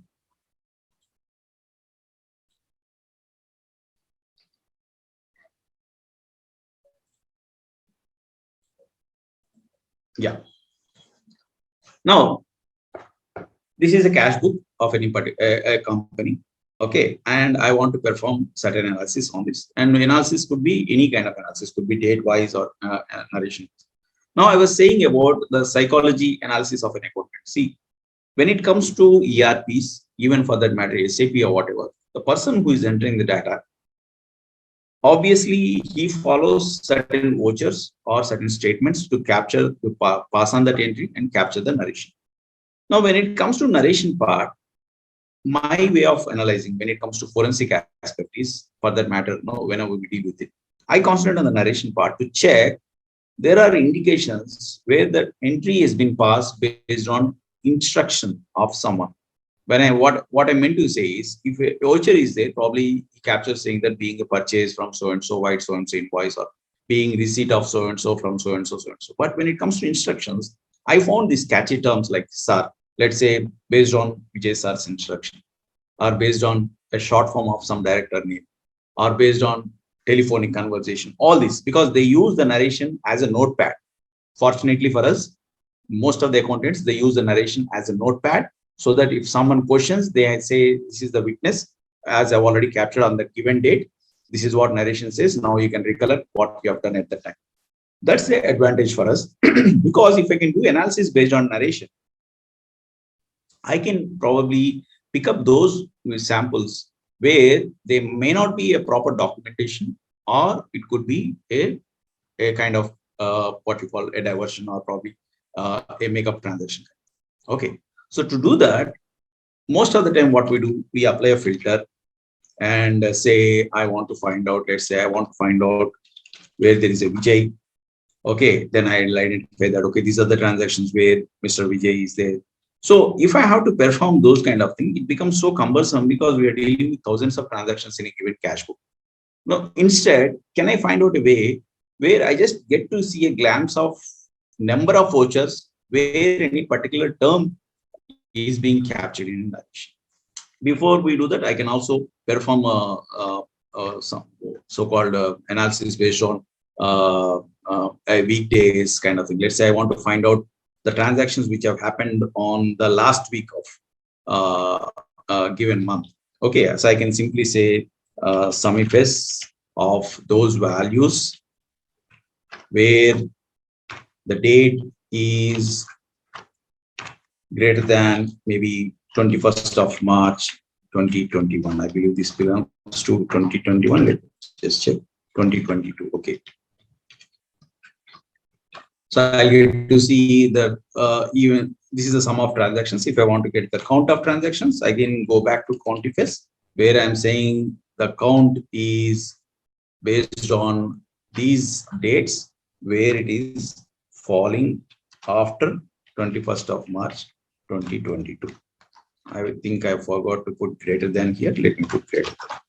So we have around 20 vouchers which are summing up to 8,99,000, which have happened in the last week of March or last 10 days of March. So these are the ways where you can apply a criteria where you can identify, or you want to have a particular week. So you can say greater than so and so, less than so and so to get a particular. So these are the usual ways of summary what we perform based on a days or day. But when it comes to narration, the same concept can be used with a small modification. Now, whenever we perform search in a narration, even otherwise in Windows, you would have seen that you use a concept called wildcard. Okay, so this is indicated with star sign. Wildcard is wherever there is a containing kind of thing. Wherever I want to perform a search where it is containing in the given text, I can use this wildcard. Okay, so it's a guess kind of thing or inclusive kind of thing where it performs search based on this wildcard. Okay, so what we can do is we can use the same sum ifs. Let's say I want to get the sum of all those transactions where let's say I want to look for those Vijay or wherever there is a SR, or let's say we have Rajendra over here. So let me say Rajendra is a related party, or Narayana is there. So I might say Narayana is also a related party. Okay, as I was saying, I was mentioning about capturing the narration, using narration as a notepad by a couple of accountants. So as I say, they might use SAR, they might mention a name because they want to refer it back whenever someone questions, saying that no, this is the basis by which I pass this entry. Why we are interested in this is because someone captured this kind of information. There is always a possibility of document not supporting document is not available. So I can use, let's say I want to get the sum of those transactions and also the count of transactions. So I can perform the same sum ifs, sum range being the same way where you select the entire amount. This time we use narration because that is where we are searching, where there is a term called Vijay. So what we can do, I can use a wildcard, Vijay wildcard. That means I'm searching for the content of Vijay within the given narration and get the sum of those values.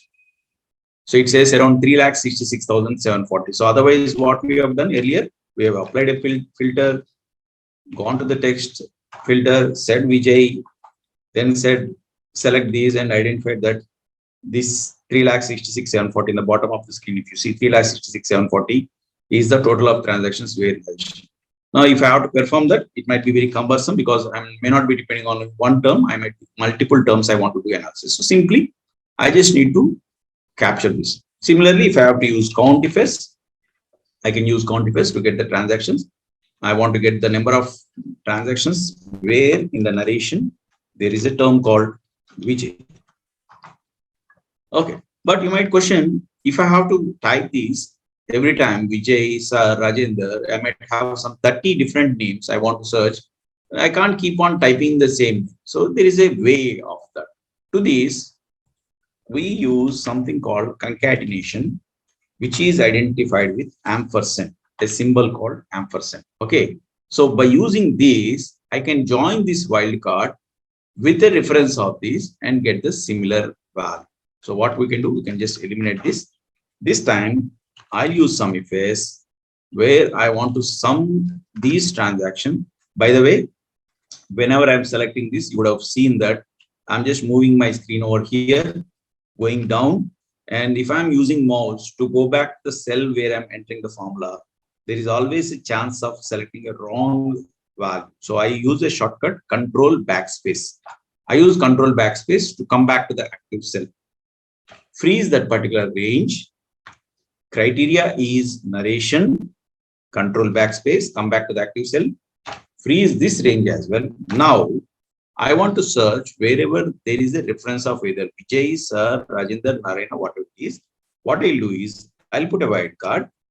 I'll concatenate this with this particular name, then again concatenate with the wildcard. So thereby, I'm creating a text of star Vijay star once I execute it. Enter.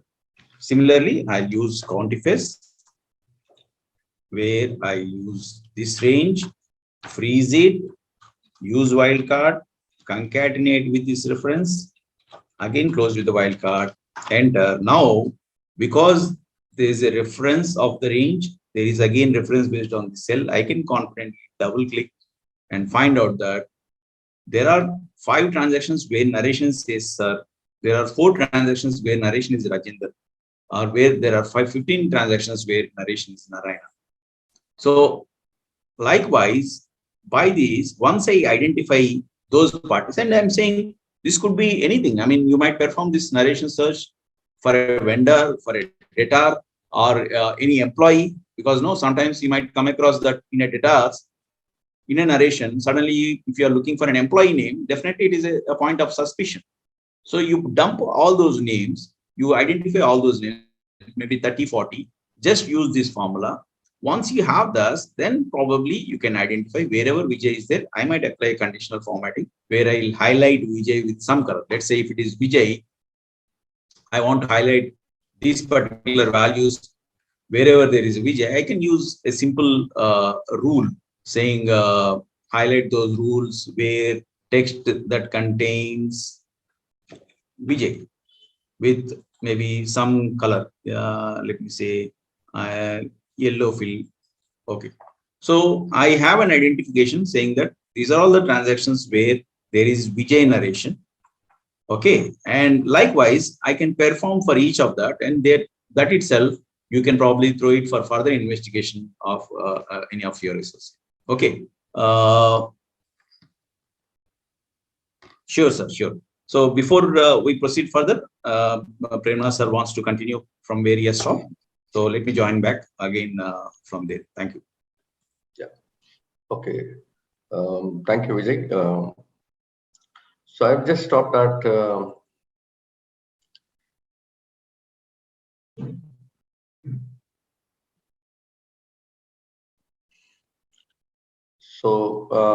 this is where professional skepticism with respect to the data analytics on the ledger we have talked about.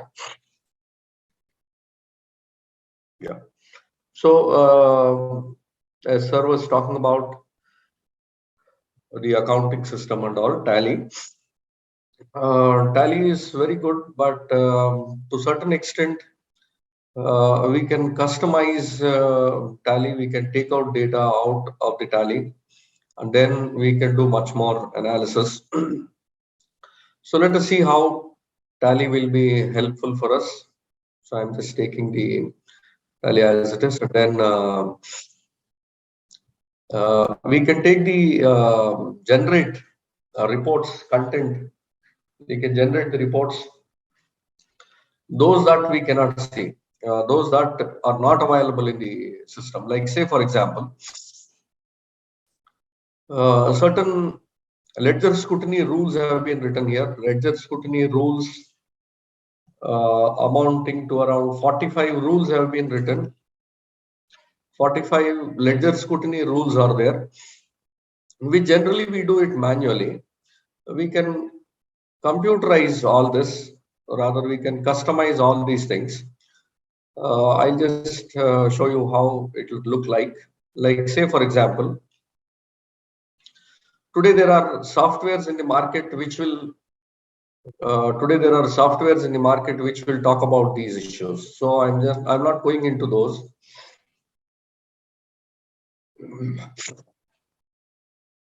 So accounts squared off during the year. So what do you mean by squared off ledgers during the scrutiny? How many such accounts were squared off? Accounts squared off or 212 are there. These are all the issues where they have squared off during the year without any payment or receipt during the year. So how do we do? How do I get this? That's number one. Number two, again you can see here accounts with no GST or PAN number, probably class 44. Class 44 of tax audit is something similar to where you don't have all these data here. So how do we get this? There are, but the accounting system has not captured all this information. So then how do we track it? That is one issue. Then transactions with accounts with no transactions. These are if there is an opening balance but no transaction, but find them in the report. These are all the things where and assets additions and deletions. So like this, you have 45 such analytics possible. So in this limited amount, I don't think we can able to do all these things.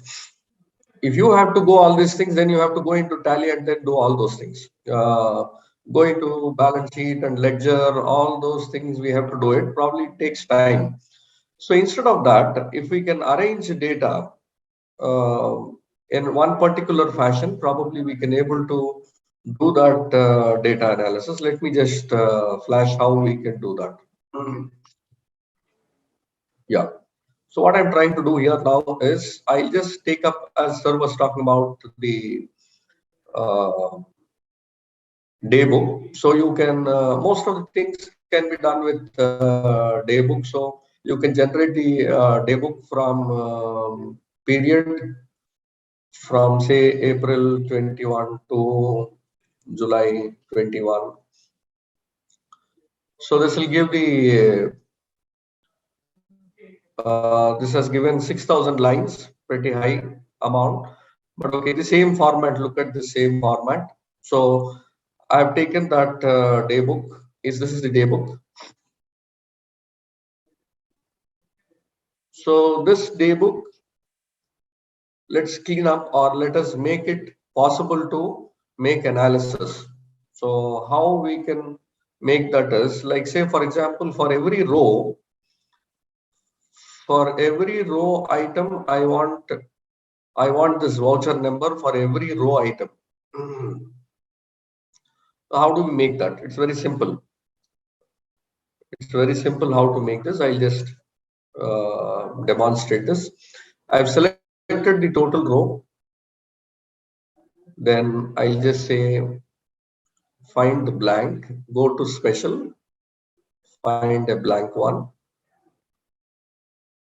Okay, so there are certain blanks here which we need to remove it. So I'll just take this first. So I'll say here blank one. So I'm just selecting all these blanks, delete all the blanks. Here also I'll just delete all the blanks. So now let's select this. From here, let me select Control Shift and go to special blanks. So it has selected blanks. So what I do is equal to the top one. Control Enter. So now you can see for this voucher, same number has come. Same number has come. For this voucher has three entries, debit, debit, and credit. So for each one, I wanted to have the number so that I can make analysis. In the same way, I can fill this also. So in this way, I've already filled a data. I've already filled the data. Now what I want is, I want to arrange this group belongs to whom. Why I want this? The reason is so that the ledger scrutiny rules that are given here, like whether they have like no entries were found, or say for example debit balance and credit balance have been knocked off during the year. All those things I want to verify. So unless I arrange the data, so what I'm doing here is I'm just taking the voucher ledger daybook voucher, under which group is coming. Now if you can see here, you don't find which group is this. Sorry, Tally is not giving you to which group this is giving. So what I have to do, I have to get this group. How do I get this group? So I can write, let me magnify so that yeah, I'm magnifying here. I'm just trying one select command. Select name of the ledger, and again select primary group from which to which this name is linked to ledger. So once you do this, then Tally will throw this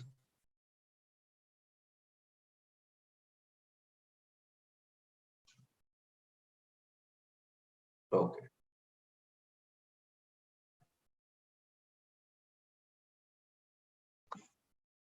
So this is selected. Now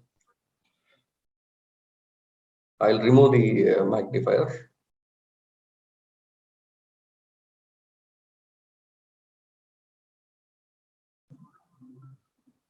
Yeah. So now you can see here name and to which okay, primary group, it should be underscore. Yeah, okay. So name and primary group it has thrown. So this I will take it into, I will dump this into Excel again. Like this it will come. So name and primary group can be taken. So you know very well. Now I can use the VLOOKUP here.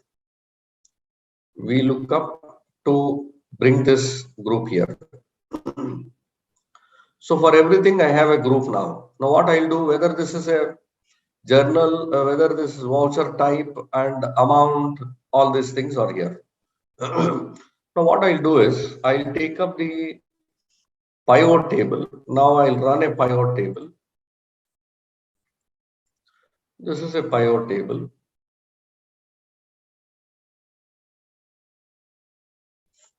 So I'll just remove and then let's redo it.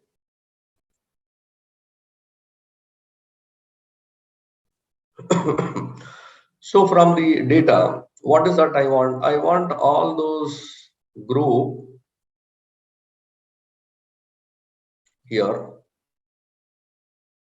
So these are all the groups.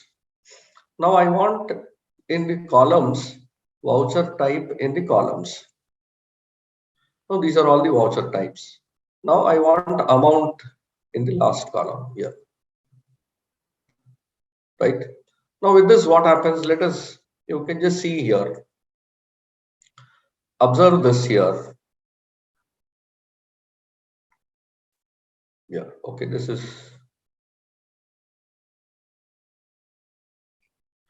behind. Now it is easy for you to look at. Now you will find here bank receipt, payment, contract, debit note, credit note, journal, purchases, and sales, cash receipt, and cash payment. Look at the analysis here. Okay, let me. Oh, this is.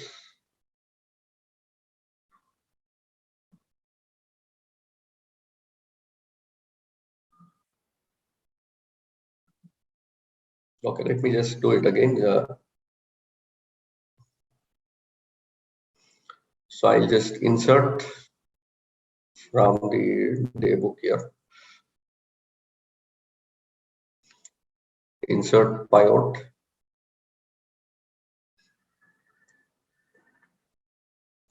So let me take group here. Then amount in the last column here in the values. Then let us take the voucher type here. Yeah. Now I use the magnifier so that it will be easy to look at. Yes.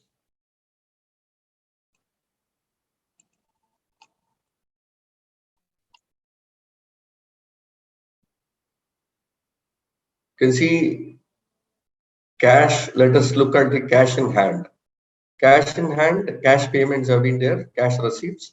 You can see the contra, almost 2.4 crores of cash is withdrawn from this. Then in the contra you have, now from where this amount is withdrawn? The amount is withdrawn from the cash is withdrawn from bank OD. This itself is a control weakness. You will understand bank has allowed 2.4 crores worth of cash to be withdrawn. Now, is there any cash expenditure? Let us see cash in hand. Is there any cash expenditure? Yes, there is. Let us see if there is any cash expenditures in this.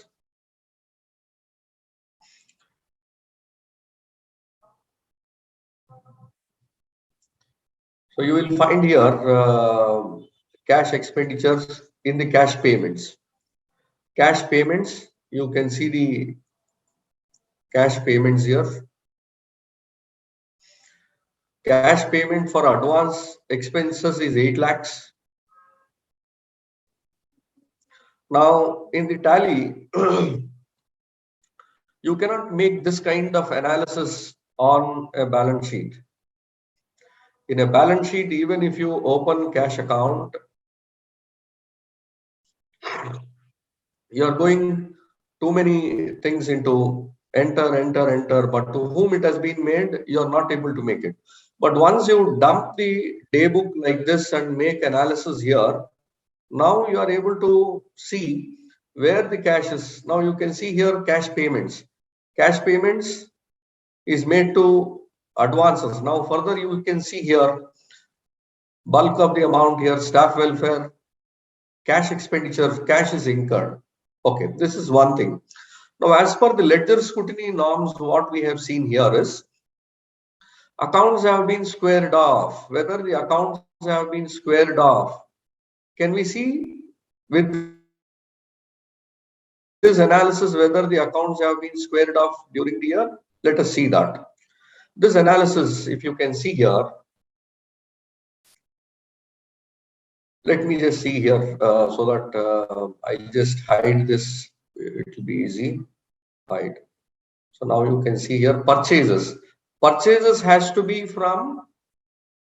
Let me just freeze this.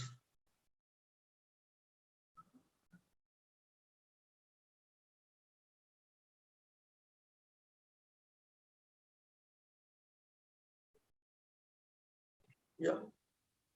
So you can see the purchases here. Purchases has to be from sundry creditors. Purchases has to be from sundry creditors. But you see here, purchases are made from sundry debtors also. Similarly, sales are made from sundry creditors. Sales are made from sundry creditors. This is something which is abnormal. So this is what professional skepticism. This is what exceptional reporting we are seeing. What is that we are trying to do? We are only trying to dump the daybook and this daybook into Excel. In Excel, you are trying to add one group or other to find out what it is and try to get the data here. Okay. Now further let us see. I said whether debtors have creditors entries and creditors has debtors entries.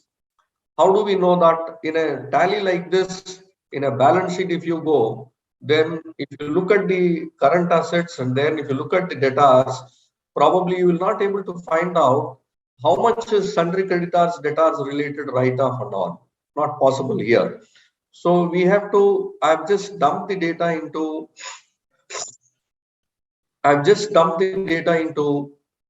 uh, into this Excel as a daybook, and then we have given a VLOOKUP. This is what. So we have given a VLOOKUP here and now started doing it. Okay. So let us see debtors and creditors here. So I want to know what are all the debtors and what are all the creditors. Full list of debtors and creditors item wise. So let me just. So once you double click this. So once you double click this, this is open. Now I'll just table, convert the range. So let us see, these are the debtors. So what I do is here, I want to get the items related to creditors in this debtors. Items, this is a debtors one. Items related to creditors, if there is any for this vouchers, let us check. So what I use here is XLOOKUP.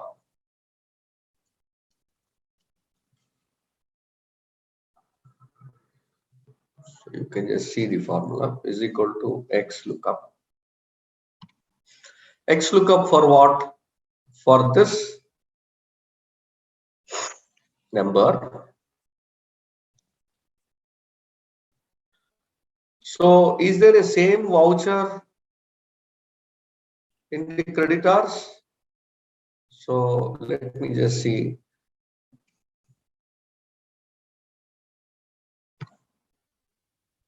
Just a moment, it's not long. Yeah, is equal to XLOOKUP. XLOOKUP for this number in creditors. This is the creditors which I have already taken up. So I am asking that to look at this number here. If the number that is there in debtors, if this number which is there in debtors matches, let me come again. If this voucher number is already there in this voucher number, then automatically it pulls the amount there with a VLOOKUP. That is what we XLOOKUP. That's what we are trying to do here is equal to XLOOKUP into sundry creditors. Then if this is matching, then I want to get the name of it. So here it is not there. Let us copy this total range. Yeah. Okay, let me just see. So let me. First, I have taken up the debtors and creditors. The debtors and creditors are coming from this here. Once I double click on this debtors is opening. And again, once I double click this creditors is opening. Now let us see. I'll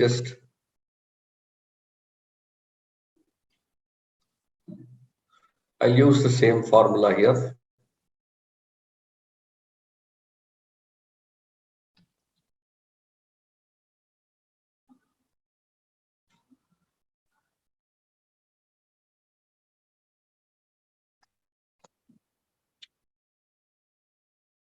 Now you can see here there are certain parties.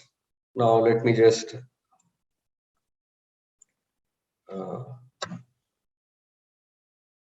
so I want to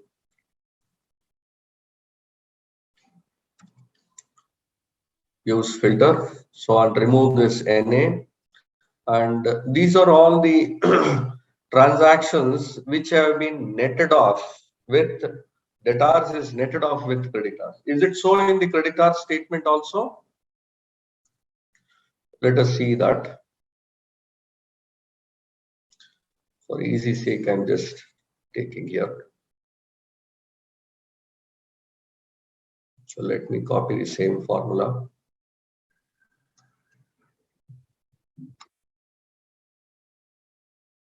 Okay, let me not waste time. So having shown you from debtors I've used to, okay, it got stuck. Okay, I'm removing the text field. Yeah. So in the similar fashion, for debtors, creditors I have done. For creditors also you can do the same debtors. In that case, it will flash what are all the vouchers which are linked with the creditors. So why are we doing this? As a part of ledger scrutiny, when the debtors and creditors are knocked off as an adjustment entry, no more payable or whatever it is, which has GST implications, which has income tax implications, which are written off, which are not disclosed properly here. So in this way, you have various analysis possible just with data analytics only. Just with data analytics only, all this is possible. Like there's no PAN number.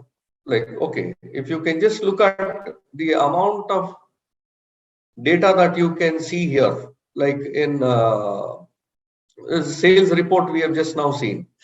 Sorry, purchase report we have seen.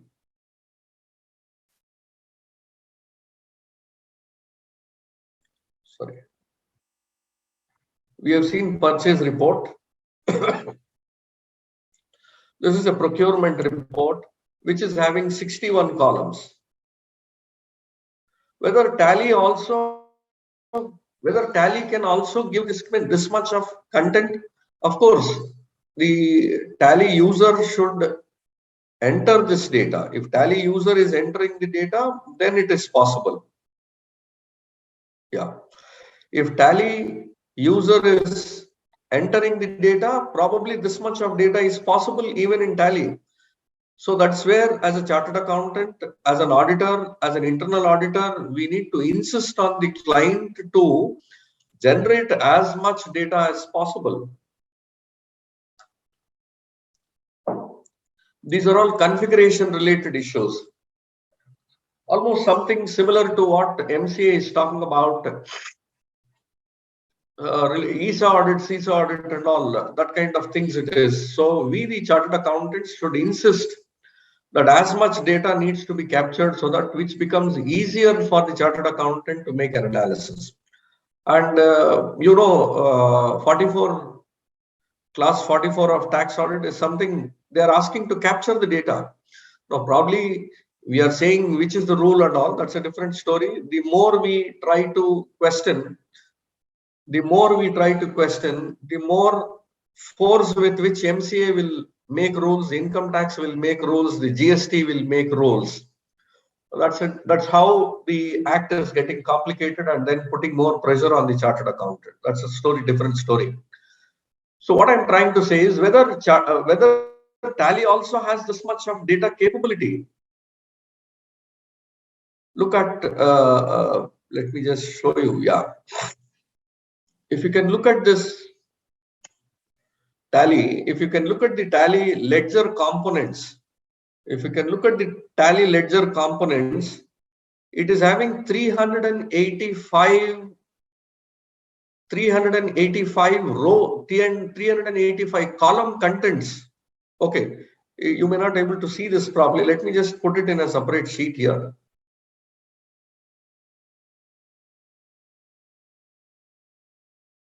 Control C. Yeah. I'll just put this into special paste, transpose.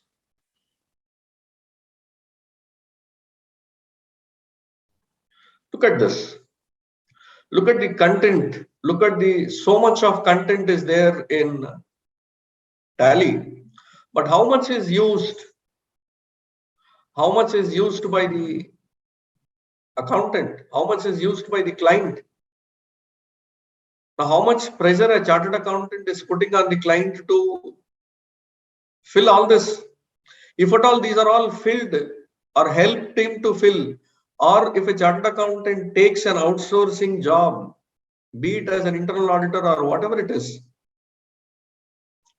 how much analytics is possible, how much data control is possible, we can understand.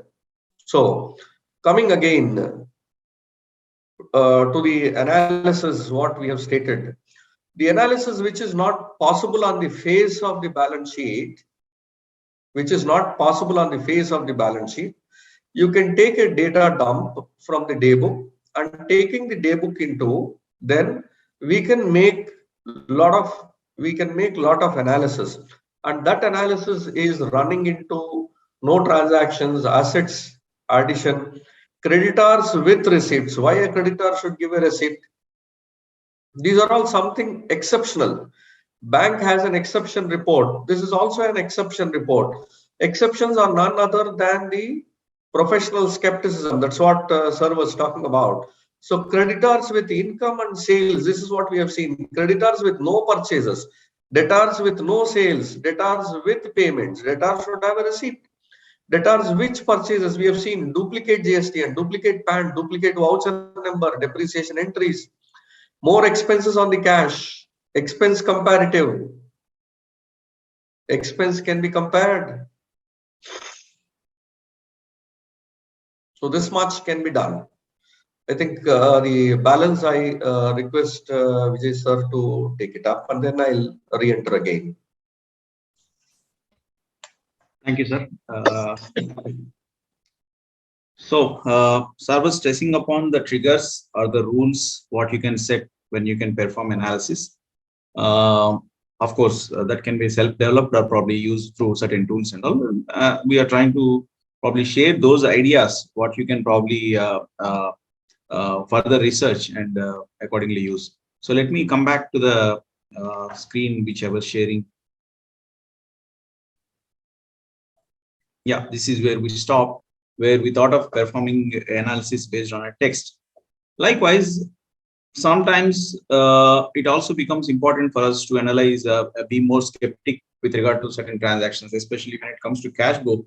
Obviously, you don't expect certain transactions happening on public holidays, especially more on Sundays. So you can just use a simple function called text to check which weekday it belongs to. So you can just use weekday, which weekday. So there is this function called text, which is which will work on the formatting of those numbers, because these dates and all, though it looks like date, this is basically a serial number we started generating from 1st of January 1900.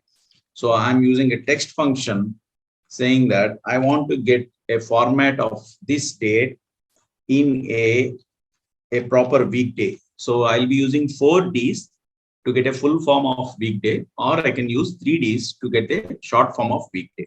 So once I click and just capture that, so it will extract the weekday of this. So what we can do, we can apply a conditional formatting saying that wherever there is a Sunday to highlight or any public holiday, or alternatively, you can just select those transactions which are falling on Sunday.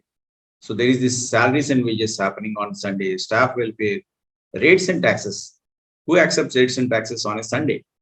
So these are the things which, of course, on the face of any particular day book or for that matter, an ERP fees analysis, though you have certain triggers and all, but it's always good you perform these based on a sample to check if any of those transactions are to be further investigated. So this is one such function which you can use, a text function where you can convert that into weekday to identify if any transaction happen as weekday. And there is one more caution you need to exercise. If it is, see, why I'm stressing upon having Office 365 is for a reason, because Office 365 has a capability to take care of the numbers in the way they are displayed and the text in the way they are displayed. What I meant to say is, for example, the earlier file which you have taken up in the initial, if I have to check this data, this is of course prepared for the sake of presentation. If in case, let's assume that this is the data provided by your client. Let's assume that this is a purchase register. Most of the time, we might export from the ERP by ourselves, or sometimes client, he might himself export the data and put it. Now, the risky part is if he is sharing this format in Excel, and this you are comparing with the regulatory compliances what he had fulfilled. Let's say this is the register which he has used to upload GSTR 3B or 1. So my concentration will be matching on that particular. Let's say I want to check for the month of May what is the amount he has discharged. So I might check this May, and I might select this particular taxable value, go with the preview, or use a sum and say, okay, 75,56,000 is the taxable value, and the GST is so and so, which he has to mention to be matching in the 3B. So there, if I'm using Office 365, the way it works out is different than if you are using some other version like say 2010, 2007, or for that matter even 2013. Why? I'll just show you a sample. Let's say this is the taxable value. If I insert a column and to check what we understood, we used a function called n. N is a function where if it is a number, it will get the same number, otherwise it will get a 0. So I'm going to use n on this. As long as it is a number, it will get the same value. And if it is not a number, that means if I put a single quote before that, convert that into text, it has got 0 as a value. Okay. So in this case, if you see through and apply a filter on the data, so there are certain transactions which it is masked with a single quote. Now, why I'm saying is, let's assume the purchase register provided by the client, GSTR 3B provided by the client, or other matter. Otherwise, you are downloaded from the website, but ultimately you are depending on the data provided by the client unless you have exported from ERP. Now, if in case he has to probably mask those transactions, he'll just need to convert that into text format. Thereby, if you are using any version other than Office 365, it will not look the same. If I use a sum, it will exclude the text and get you, because unfortunately mine is Office 365, so it may not get an exact result what I'm trying to explain. But if I use alt equal to the version, if you are using other than this, like say 2010 or 7 or whatever, it will exclude the text values and get the sum of only the numbers. And if you are trying to match with the 3B, obviously I use only those numbers which is showing to you in 3B. So there are equally chances of probably missing out those where he has masked intentionally by putting those single quotes and all, by converting that number into a text. Okay, so what is the way? One way is just to identify by using a n function to check whether it is a number or otherwise. Or second way is just select the entire data, go to data, text to column, and just say finish. By using finish, automatically any number which is displayed as a text will be automatically converted to a number. But what we are interested is we want to identify if there is any such thing happened in the given book, so that I want to get the pulse of the client, whether it is manipulating, it could be a intentional error, manipulation, or it could be error. Okay, so I want to test that. So if I'm doing this, I'll be losing the trace.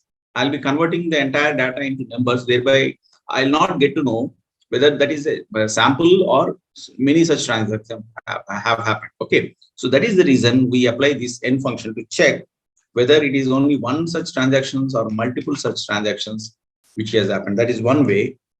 Or other way is, especially if you are using earlier versions, you use a value function called value. What value does is, it will convert those text which are actually number displayed as a text. So if I'm using value on the entire sum, thereby what this value function does is, even if it is the text included there, it will convert those into numbers and get an exact sum. Otherwise, if you are using normal sum, it will get only the sum of the numbers. So by using value, it is converting. Like if I see a preview of this by using F9, I'll get to see that some values are in text format. If you are seeing some value in double quotes, that means those are actually in a text format, but are displayed as a number for the sake of our eyes. Okay, so this aspect you can use. Other simplest way, you use count function. I believe all of you know count. What the count does is it will count the numbers. Is it not? So I'll use a count on that. I'll also use a count A on that. Count A especially counts those values where it is text. Okay, so once I identify that both are not same, that means there are certain transactions which are actually displayed as a number, but they are text, thereby they are being excluded from the sum for a given month or a given quarter, which we compare with the respective CP. So these are the couple of validations what you have to perform before you take up the data. Okay, now moving further, let me take up one more file. Excel has many capabilities. Of course, I'll share a couple of analytical tools which will help, especially in a recent reporting, what we have to do in terms of strike of companies. Any vendor or customer is part of the strike of companies records, and also that's where additional analytics is to be performed. So that part I'll touch upon. But before going so, I'll also share one interesting add-in. Basically in Excel, I believe many of you might be knowing this as well. There is this add-in called solver. Under data, you usually have this what if analysis where you can perform goal seek or perform a reverse. Let's say if in case this is the value, what it should have been by using a formula. So that's where goal seek is. So I can use this similarly on this aspect. Just to share, this is a sample data what I performed. Of course, I've used in one practical transaction a couple of years back. So I'm using this developer. Under developer, you have Excel add-ins. You select the solver add-in. So that add-in will be enabled and will be sitting in under data as part of your last analysis. The add-in which I have referred to, just repeat, under developer, Excel add-ins, it will be there under data. For any other versions, you might have to go to options, go to add-ins, then there the last part is Excel add-ins, and that's where it will display all this. Okay, unlike if the developer is not enabled, if in case developer tab is not enabled. Now what we do is, what is this is basically there are transactions which is probably generated from my lecture from editors, which I'm trying to match with 26 AS, or for that matter, I don't know. I'm doing a transaction audit. I want to check this check which is being made to the customer. What are those transactions? Because what client gives explanation whenever it is unable to, we are unable to reconcile the bank transaction with the respective debtors or creditors is, they say this is a single payment towards multiple transactions. So if the entire total is anyway matching, the closing part is balancing, but only that they are unable to reconcile for each of the check how many number of transactions are part of that particular check. Okay, so in that scenario, what we can do? So I can use this solver in that case. What we do is, just to explain what solver does is, it will set an objective. That means if I want to attain some maximum, let me just use magnifier to magnify this. Okay, so the solver what does is, you set an objective saying for any given cell you want to maximize or minimize, or you want to attain a value of 0 by changing certain dependent variables, wherein by changing those variables my target will be achieved. Okay, while attaining that target, if I have certain constraints, I can also consider that constraints. Say for example, I don't want any decimal, so I might say this number should be only integer. So those constraints I can add. Okay, so I'll just first of all finish this, then I'll explain what exactly I've done. Okay, so initially I'll just use something called product, where I use 1 as a product, and I'll multiply each of these value with this product. So that for each of the value, I multiplied with 1 and I got this product. Okay. Now, let me say the sum total of these product is 5,89,320. Okay. Now let's assume that there is one check I've received.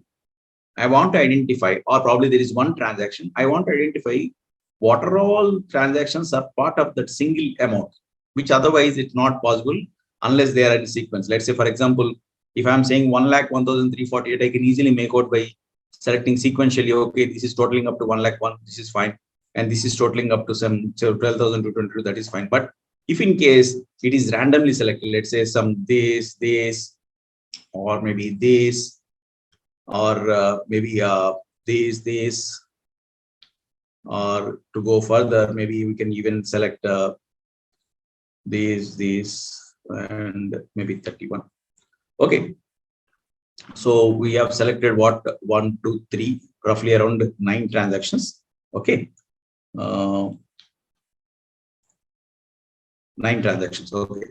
So just to remember, I've selected randomly some 9 transactions. And if you see the bottom of the screen, just to magnify again.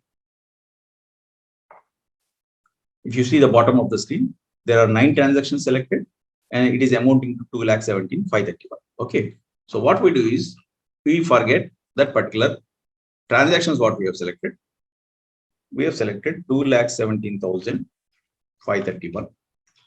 Okay. This is the amount what we have selected randomly. Now once I remove those selection, we don't know what all parts amounts are part of this 2,17,000 unless I remember the row numbers and all. I don't know out of this total 30 transactions, what are those 9 transactions which totals to 2,17,531. I'm just giving a what you call an example which can be used in various aspects when it comes to using something like goal seek scenario. Okay. So what I do is I just put this number, reference this number, and identify the difference between the total of the product and the amount what I'm mentioning, so that I get a difference. Okay.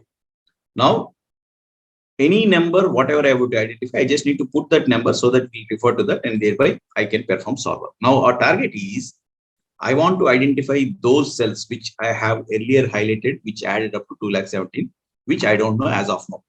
Okay. Now I'll use solver. What is that? I'll first initially enter, then I'll magnify what are the values I've selected. First thing, I want to set this objective. Okay. This is the objective. And this objective is to make it a 0. That means I want this 3,71,797 to be 0. How it can be 0? This is being referred to this static value, 2,70,000. So there is no chance of changing. But this can be changed to match as if it is 2,17,531. Thereby, the difference between these two becomes 0. Now, how this number can be changed? It can be changed if the products are selected only for those cells which adds up to 2,17,531 as 1. The rest of all, it will convert to 0. Thereby, this into this becomes 0. That means I want to retain only those numbers which adds up 2,17,531 as 1. Rest of all, I want to change it to 0.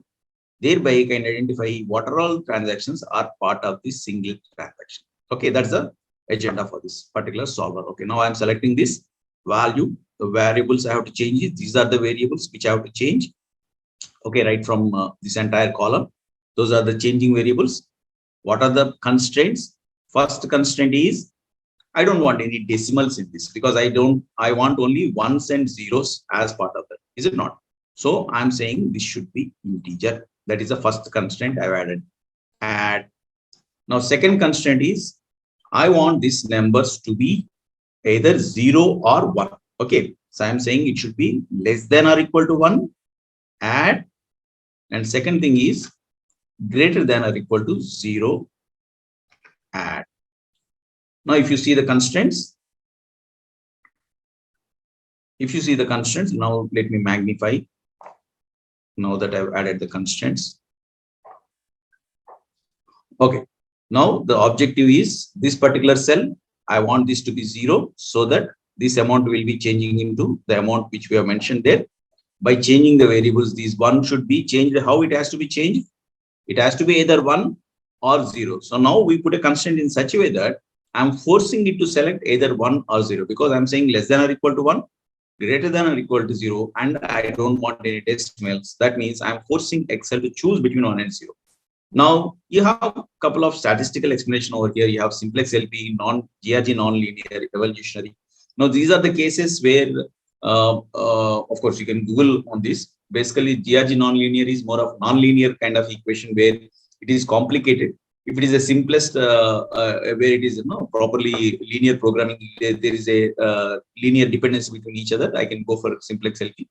And if I'm using some evolutionary functions like VLOOKUP and all, based on that I'm getting the data, I can go for VLOOKUP. So as of now, for our sake, or for that matter, in our role, whatever solver we use, we can go with the simplex LP. Okay, so I've selected this where I'm changing the variables. Let me remove the magnifier and let me run the solve. Now, once I've solved, it has changed the values in such a way that whatever value equals, now before I do, I just say keep the solver solution, because if I say restore original value, again it will come back to the original value. I want to keep solver solution. Now let's see what it has done. It has changed those values where probability is there that the entire total will match 2,17,000, and rest of all it has converted to, and this everything happened in a split of a second. It has run a permutation combination between each of the values, saying if it is 1, the total, if it is 0, the total, the way of permutation combination. Now it has, now if you see, these are the values. If I apply a filter over here, these are the values where the transaction is adding up to 2,17,530. Now, what way of analysis? As I said, no, you can use it. Someone working on a CMA data, you can reverse work, saying that what is the scenario he has used, or assignments like this, especially you're trying to reconcile a single payment towards multiple transactions to identify this particular transaction happening through subsidiary. Okay, a transfer of a certain transaction to subsidiary. I want to see what are the influential purchases which is adding up to this with a small margin, and identify those are the purchases which has happened from so and so different vendors. Then probably go back to investigation, saying that no, what kind of relation it is. I hope you are getting. Okay, so these are all hints where you can take it for further investigation. Okay, one such add-in is solver add-in. Now going further, okay, we have time. I'll share one more interesting law. It's a Benford law. I believe many of you would have heard about this. Many sessions have also been taken earlier also, but let me just come back and share this particular. Now, where exactly we'll be using Benford's law? More oft when it comes to daybook, because we have seen, just to share the way you can extract daybook. I believe Prema sir has shown you, but I'll just share one more interesting screen. So later on, probably you can hope. Let me just display. Most people.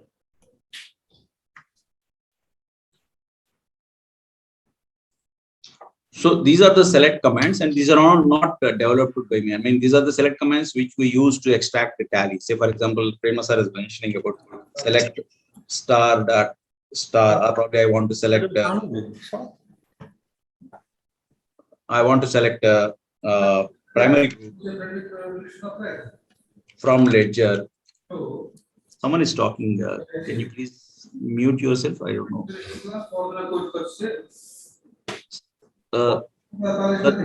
There is some disturbance coming. Okay.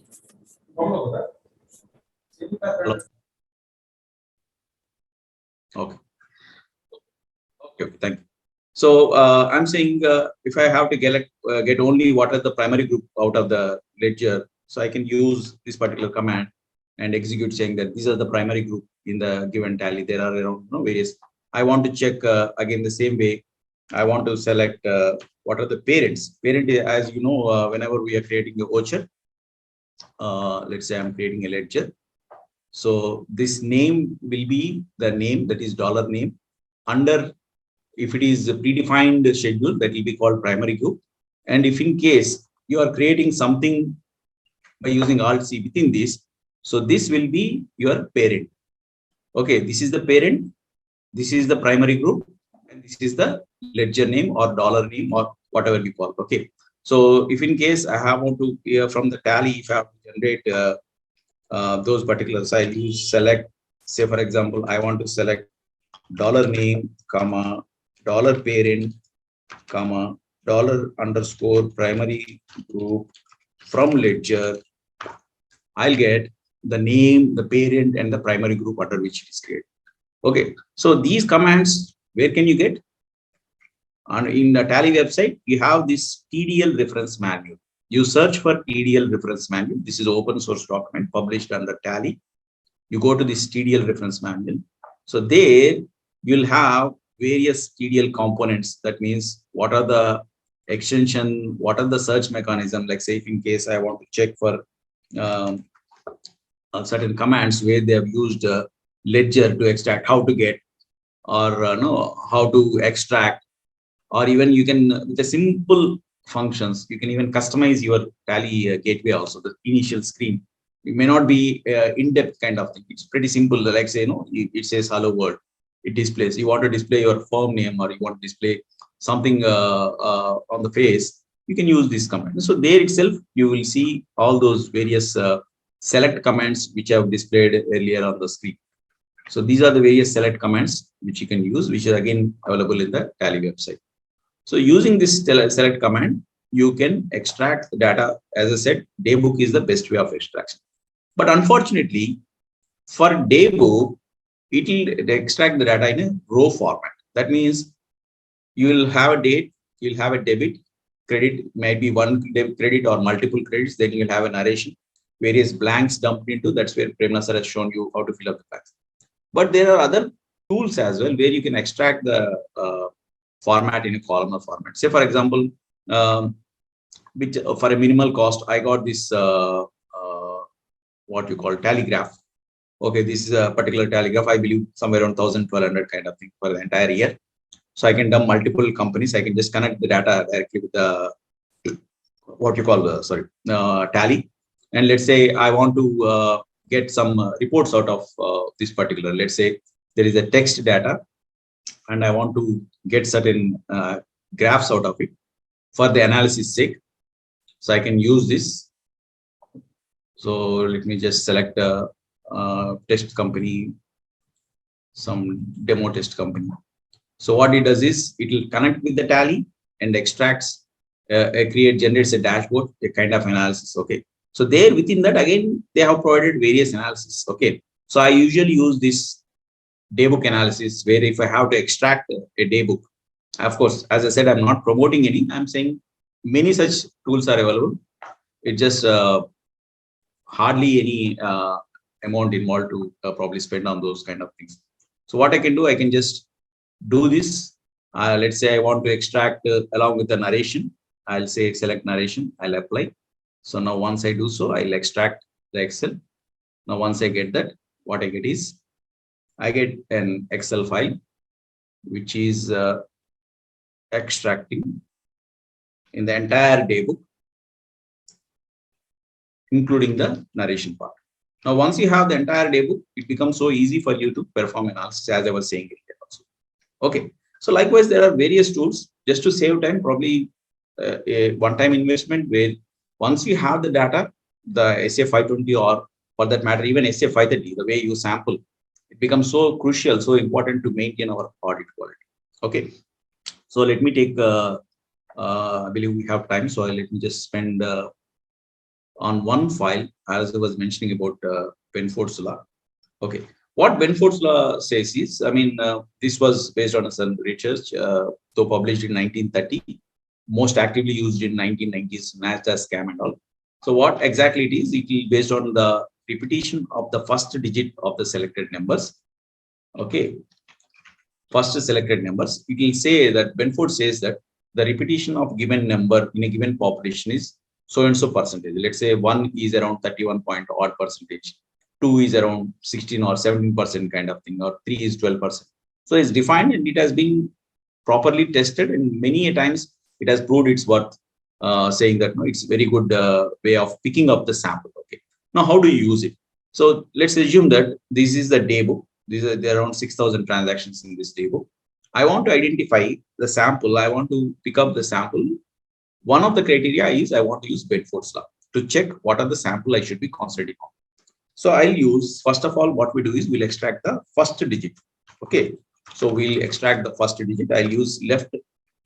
I'll say simply enter. I'll not say anything. I'll just say left, select this, say enter. So automatically it will become first digit. Okay. Copy that entirely so that you got all the first digits of the entire debit transactions. Now, once I have done that, I want to find out how many number of ones are there, how many number of twos are there.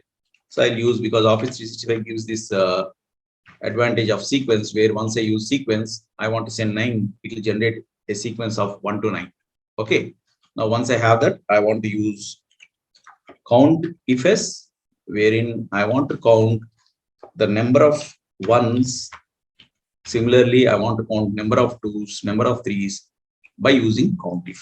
Now, total of these put together, it is 6,335. Now, let's find out what is the percentage of occurrence of 1 in each of these transactions. Let's convert this into proper percentage. And let's freeze this total so that once I copy it across, I can get to see what is the percentage of ones versus percentage of 2, percentage of 3. Okay. Now, this displays that there is this percentage of 1 occurring 32%, 16%. Now, what is the benchmark? That's where we get this Benford's law, which is a benchmark when it comes to these kind of scenarios. So what Benford law is, it is log 10 of 1 plus 1 by that nth number. That is, nth number is being 1 or 2 or 3 or 4, whatever. Okay. So what we use is, I use the same. Let me just insert a column over here. And I'll use is equal to log 10 1 plus 1 by this n number, and just drag it upon. Now, if you see, my strategy is to identify what is the sample percentage of variation. Now, hardly there is any variation. If you see, I mean, this is actually a practical one of the clients dump which I have taken just for the sake of analysis. Okay. Now, you hardly have any variations. So that means somewhere the flow of numbers is not manually manipulated. It's being natural. So nothing manipulation has happened. So that way, I mean, you can test this on any kind of open source data. Could be bank information, or could be statistical information from mygov.in, or even on the stock market. Anywhere you can test on this, you can identify that this is properly working. Similarly, I can use this on credits as well. Okay. So I can use, just because I've just manipulated manually the credits, just to give an idea about how this might look if it is manipulated. Okay. So again, we'll use left of this just to extract those numbers. I'll use sequence of 9 digits, where I want to use count of those transactions, which is falling into 1, 2, 3, 4, get the sum of those transactions, and identify the occurrence of these in terms of percentage. Let's freeze these and convert this into percentage and check. So I'm checking the debits, I'm checking the credits. Now let's use Benford's law, that is log 10 of 1 plus 1 by nth number, that is the occurrence of those numbers in terms of percentage. And let's see any variation. To identify the difference, we just minus this from this to check what is. Now, if you see, compared to the debits, the credits are having huge variation, especially when it comes to numbers starting with 3, this row, and to a certain extent, these rows. So what it indicates is, I might be interested in investigating a sample of those transactions where it starts with 3, or it starts with 8 or 7 for that matter. So I'll pick up those values, and these will be my population. These 98 vouchers is where I might be concentrating more compared to the other vouchers. I might be picking up the sample more from these to check. Even otherwise, you can see these are a couple of numbers which are exactly same. There is a double entry happening over here, or here also there is a double entry. Okay, so I'm saying it may not be exactly saying that no, there is something definitely fishy or something wrong. It's only that it gives an idea about what is the area you can concentrate on to check or probably make it more further investigative. So pen forts are very handy when it comes to sampling. Now, speaking about sampling, I'll also share one more file before we take up question and answers. One of the important thing what we most of the time, of course, now that listed companies and all, it's mandatory for them to disclose the aging of both the debtors and vendors, but even otherwise it would be very good for us to perform the same across various entities. May not be falling into category 1 or L category, L1 category, but still it will be always good if we can perform those kind of analysis. Okay, so what we do in aging analysis is mostly Tally will generate the aging analysis, but if only it is enabled. If it is not enabled, then obviously it will not be in a position to generate the aging analysis report, even for that matter, other ERPs also. So what we can do is I can use the Excel to generate the aging from the data what we have extracted. Now let's assume this is the sundry debtors. I want to perform an aging analysis of these sundry debtors. So what we can do, I'll say, I'll find out first of all how many number of days have passed from the given transaction date as on 31st of March. So let's assume that our closing is what is the year 2019. It is showing, I think this data belongs to 2019. So what we can do, 31st of March 2019, as on 31st of March 2019, how many number of days have passed? Oh, sorry, this will be 2020, my bad. So let's freeze this so that I can copy across the data. So I'm finding the difference between closing year, last date of the year from the date of transaction. And let's just run through the entire data. So we got, these are the number of days outstanding for each of the transactions. Now for this, we'll call upon aging. Now what is aging? It depends on what kind of slab you want. Let's say I want 0 to 30 days, 30 to 90 days, or 90 to 180 days, 180 to 270 days, or 270 to 365, or sometimes if it is more than maybe 365. This is the aging I want to get for each of the transactions. So whenever you are performing this, I'll be using the regular function VLOOKUP to perform this aging. Let me just zoom a little. Now you just go with the lowest of the data. So here it is 0, 30, 90, 180, 270, 365. Those are the ranges based on which you will be performing a VLOOKUP, that is by using approximate match. So VLOOKUP syntax, when we perform, the last is range type, where you have to mention whether it is true or false, that is exact or approximate. Exact is represented by 0, approximate is represented by 1. So what we do is I'll use VLOOKUP, look for these days. Where I look in this data. Because I'm going to copy this formula, let's freeze the range. I'll say F4. Out of this, what is the value you want? You want the second column value. I'll say 2. Based on what? Obviously, approximate match. Because based on this range, if it is falling between 0 to 30, I want this to be captured. So I'll be using approximate match. That is true. Enter. Just copy the formula through. Now what it has done, it has classified this range based on the VLOOKUP. Now once we have that, we are ready with our aging table. How? Just select the data including aging, insert pivot table. Once you have inserted a pivot table, what is that you want? You want basically who are the customers. Second thing is what are the values? Let's say I'll pick up the values. On what basis? I want basis on aging analysis. Okay, so we can just pull these two to the last because usually the sorting happens based on the starting digit. Now you have a proper aging 0 to 30, 30 to 90, 90 to 180, so and so, so and so. Okay, so this way, especially those transactions which are falling beyond 365, because as all you know, I'll be more worried if it is going beyond 180 days because One aspect is if it is vendor aging, what we are performing, we have to take care of Rule 37 in GST. Or if it is debtors, I should be worried about IPC provisions where he might raise a demand, or he might even go for insolvency. This thing. So this thing helps us. So I might be questioning upon saying that no, why uh, so lenient in the when it comes to these vendors, and it becomes so interesting when the company or client has gone for bank funding because he's paying 10% cost towards the funding and still holding the debtors which are worth so much of amount, which is actually belongs to his amount.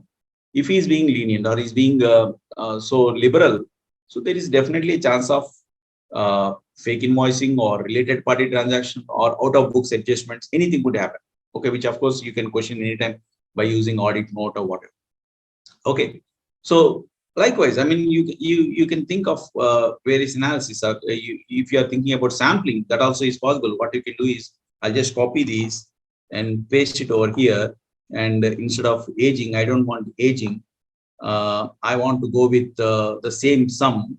I want to check what is the sample I should pick. So I can say instead of showing this thing, I'll say percentage of value total, and I'll just sort based on largest to smallest. So I might be interested in picking up sample of these top three because these three is adding up to 82% of the entire population. So this is stratification. This is what stratification is about, where you pick up this for verification. Or another way of stratification is this is basically we call it as value or quantum stratification. Another way is where you say volume or quantity type of stratification. What we can do, we can simply use the same pivot table. I'll just copy this, paste it over here. Now this time, instead of sum total, I'll use count in this case, as well as in this case, and just do the same sort of transactions. Now, the number of vouchers, this entire vouchers, almost all 61 vouchers. Okay. So it may not be, in this case, it is showing the same, but it may not be so. I might be having one customer where he just come once or twice, but the value is higher. So there my way of audit procedure might be different. Or I might have a vendor or a customer who is very regular. He's having a regular invoices, but the value is less. So there again, my way of verification might be different. So that different that I can be highlighted only through the count of the values. Okay. So this can be this, or there is another way of sampling also. Just to mention, you can use this beautiful function called rand. Okay. So what we'll do, I'll just insert a column over here. I'll place my cursor, go till the end of the table. Okay, to go back to the active cell, control backspace. Here, I'll simply say is equal to rand. And I'll say control enter. That's it. Okay. Once I have done that, of course, it is showing as creditors and all. Let me just remove the custom. Let me perform again rand, control enter. Once you have done that, you copy, paste, special. That means let the values not change, because rand is a function that is randomly it generates a number, and that I'll convert it to a percentage. Now, if I will call it as random. Now I'll pick up this, sort the data based on my random number from largest to smallest, and based on my cutoff, if any probability or the random sampling is more than 60%, now these are the transactions I'll sample for my verification. So there are around roughly around 35 transactions out of the entire sample, which I'm picking up my sample. This again, I can document, because many a times, many a cases, it has been proved right when it comes to scientific, what you call the statistical sampling and all the, it is proper substantial procedure what you have followed. So these are the ways where you can use various, and we have just given a glimpse of what is possible. You can just expedite that. And I was mentioning about, there is one particular tool, Institute is also as coming up with various training sessions on 9. Okay. I believe you would have come across this. This particular tool, what happens is, if you remember, I mean, we were struggling when it comes to capturing something called strike off companies. I mean, if I have to take up, maybe I'll try to make it more relevant. Okay, anyway, so when we look up the strike off companies uploaded in the website of ROC, you see that it is scanned document. Is it not? It is a scanned document, and it becomes so difficult for us to extract the data from a scanned document. If it is a PDF which is converted from Excel or XPS, I can easily make. But if I select this, it be selecting as an image. Now, how can I perform a search on these kind of images? Is it not? So that becomes very difficult. And that is where this beautiful analytical tool called 9. Okay, there is something called Tika Parser. This is a node which they use in 9. Of course, as I was saying, it should also has uploaded many training videos on 9. If you can probably get in touch with that. This, what it does is, it will convert those kind of images where we have seen the strike of companies, and those images will be extracted into a proper tabular format, and thereby you can perform search. I mean, just one such file is this one which I've extracted. So you can use, I mean, let me just show this.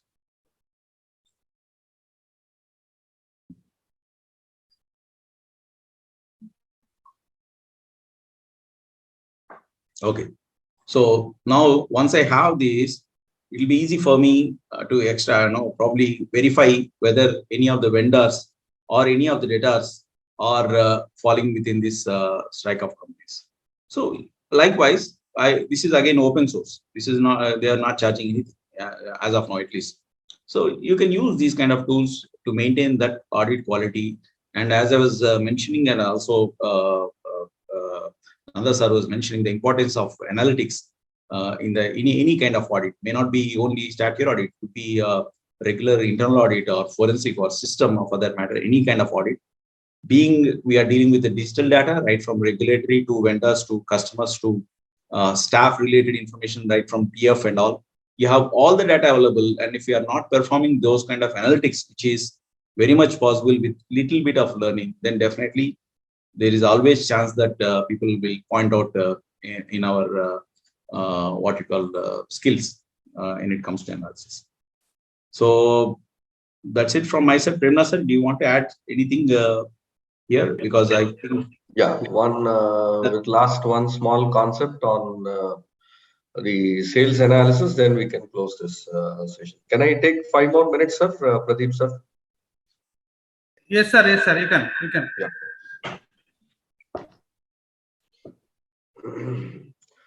See, this is a detailed sales file which I was talking about, having around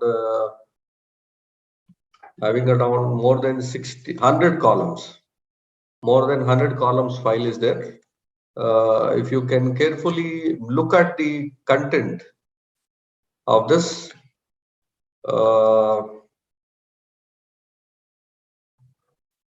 the content here is something transporter. You have transporter and vehicle number. So I would like to just take this transporter and vehicle number, which may be of interesting for whether tax has to be deducted or not. 10 vehicles or some count you have. So I'm just taking only these two and then insert pivot table. So I'm trying to find out vehicle numbers. So each transporter, how many vehicles he has. So let me just sort this largest to smallest here. So there is one, you can see here, this many trips, or what it is.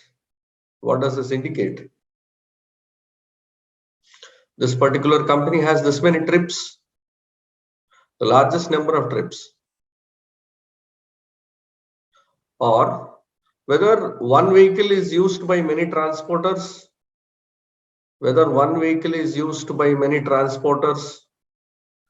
So I want to take vehicle number wise transporter name.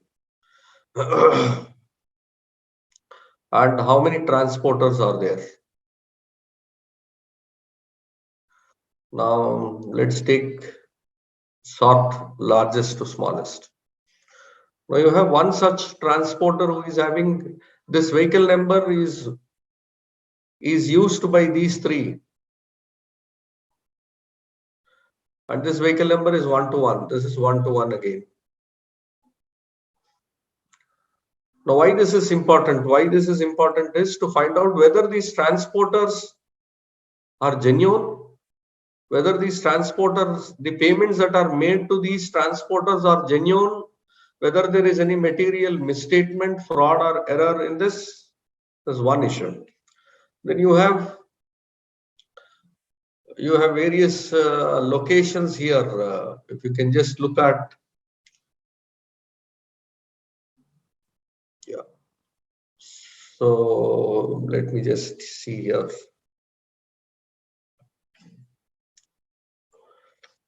Plant location. Yeah. So whether this plant, the sales from this plant location should go to the nearby. From this plant, sale should be made to the nearest. So whether it is made to a far off place so that the transporter is getting benefited. What analysis we can make? I'm just taking this plant and I'll just take the state to which it is supplied. Okay, up to the invoice level only I'll just take. So I just take state and this. So insert again pivot.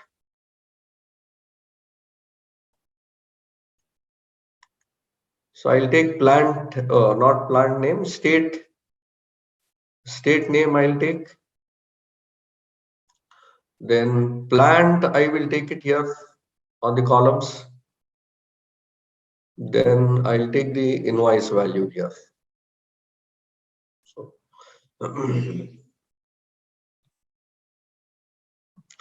now you can see from Bangalore to Andaman Nicobar, from Cuttack to Andaman Nicobar, from Andhra Pradesh to Mumbai to, it has come to Andhra Pradesh, whereas from Bangalore it could have gone.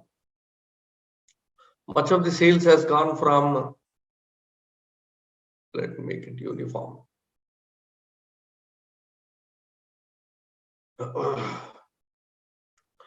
Now you can see here from Bangalore to Karnataka is relevant. From Jaipur to Karnataka it has gone. From Mumbai to Karnataka it has gone, may be relevant. But from Mumbai to Kerala or from Bangalore to Kerala it should go. From Jaipur to Maharashtra it has gone. So you can, this is one kind of analysis. The more the data you have, more the analysis possible. More the data, more the professional skepticism. Should we collect more the data is what the internal control mechanism will talk about. It will talk about internal financial controls, fraud preventive, risk maintenance. These are all part of section 143 of Companies Act, where it talks about director's responsibility and so on and so on. 134.5. Okay. Okay, for the limit, because of the limited time, we didn't go about. And since, as I have already stated, this is all numbers, playing with numbers will be very, very interesting only when all the participants sit on a laptop and start working with us. Then it is quite interesting. Even if we do 3 or 4 examples, everyone will appreciate it. But otherwise, it is like a Bahubali movie where in 3 hours we are doing it. Everyone thinks that yes, I can also jump, but while jumping, I'm not sure what is that we are going to break. So thank you very much for the fantastic opportunity. Thank you very much. Sir, there is a question. Yes, There is a sir. question from one of the esteemed member. Yeah. Can you take that question, sir? Yes, sir. Shiva Prasad Pade, our member from Bhubaneswar branch. Yeah. There is a question from his side.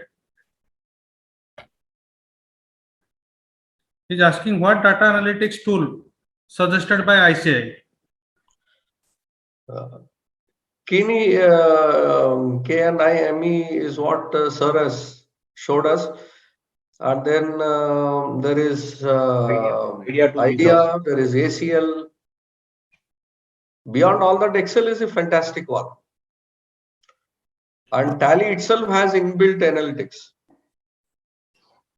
But we should start using first. Larger the data, you will quickly learn the things. You don't have a data, you have all the tools. You have 500 types of cars, but I don't have a 1 liter petrol also. What will I do? So it is like that. So you have more the data, you will find Excel itself is too much. That's why bank audits will be more helpful. Yeah. And we can spend more Yes. time on the bank audits, more analytic experience. We can get. Yeah. More the data we see, more the professional skepticism comes out. Yes, sir. Okay, sir. The question was answered. So now I request our branch secretary K. Gagan sir to offer a vote of thanks on the branch. Thank you, Vice Chairman. Respected Chairman, Digital Accounting and Assurance Board, and Chairman, Bhubaneswar Branch, Vice Chairman, Bhubaneswar Branch. It was a good interactive session today, especially Premnath sir, where your analysis of audit quality check was really good, and we are unfortunate that we are not getting you in person at Bhubaneswar, and we will ensure in future that you are really enlightening our members at Bhubaneswar branch, why Bhubaneswar branch across India, and it will be more interactive if you physically come here and educate our peoples through this. Yeah. Even though it is webinar mode, but still the way it is explained to us, all our members, I am sure our members have taken a positive note and they will definitely use this as a tool while doing their audit checks. Thank you, sir. Thank you for your support and thank you for your speech today. Vijay Srinivasan, sir, your analysis on Tally and Excel was really good, which we all have enjoyed learning this. And we will also, once again, as I said, we will also invite you to our branch to educate our peoples, our members, so that on day-to-day life, they will definitely use this for the purpose of checking their audit quality.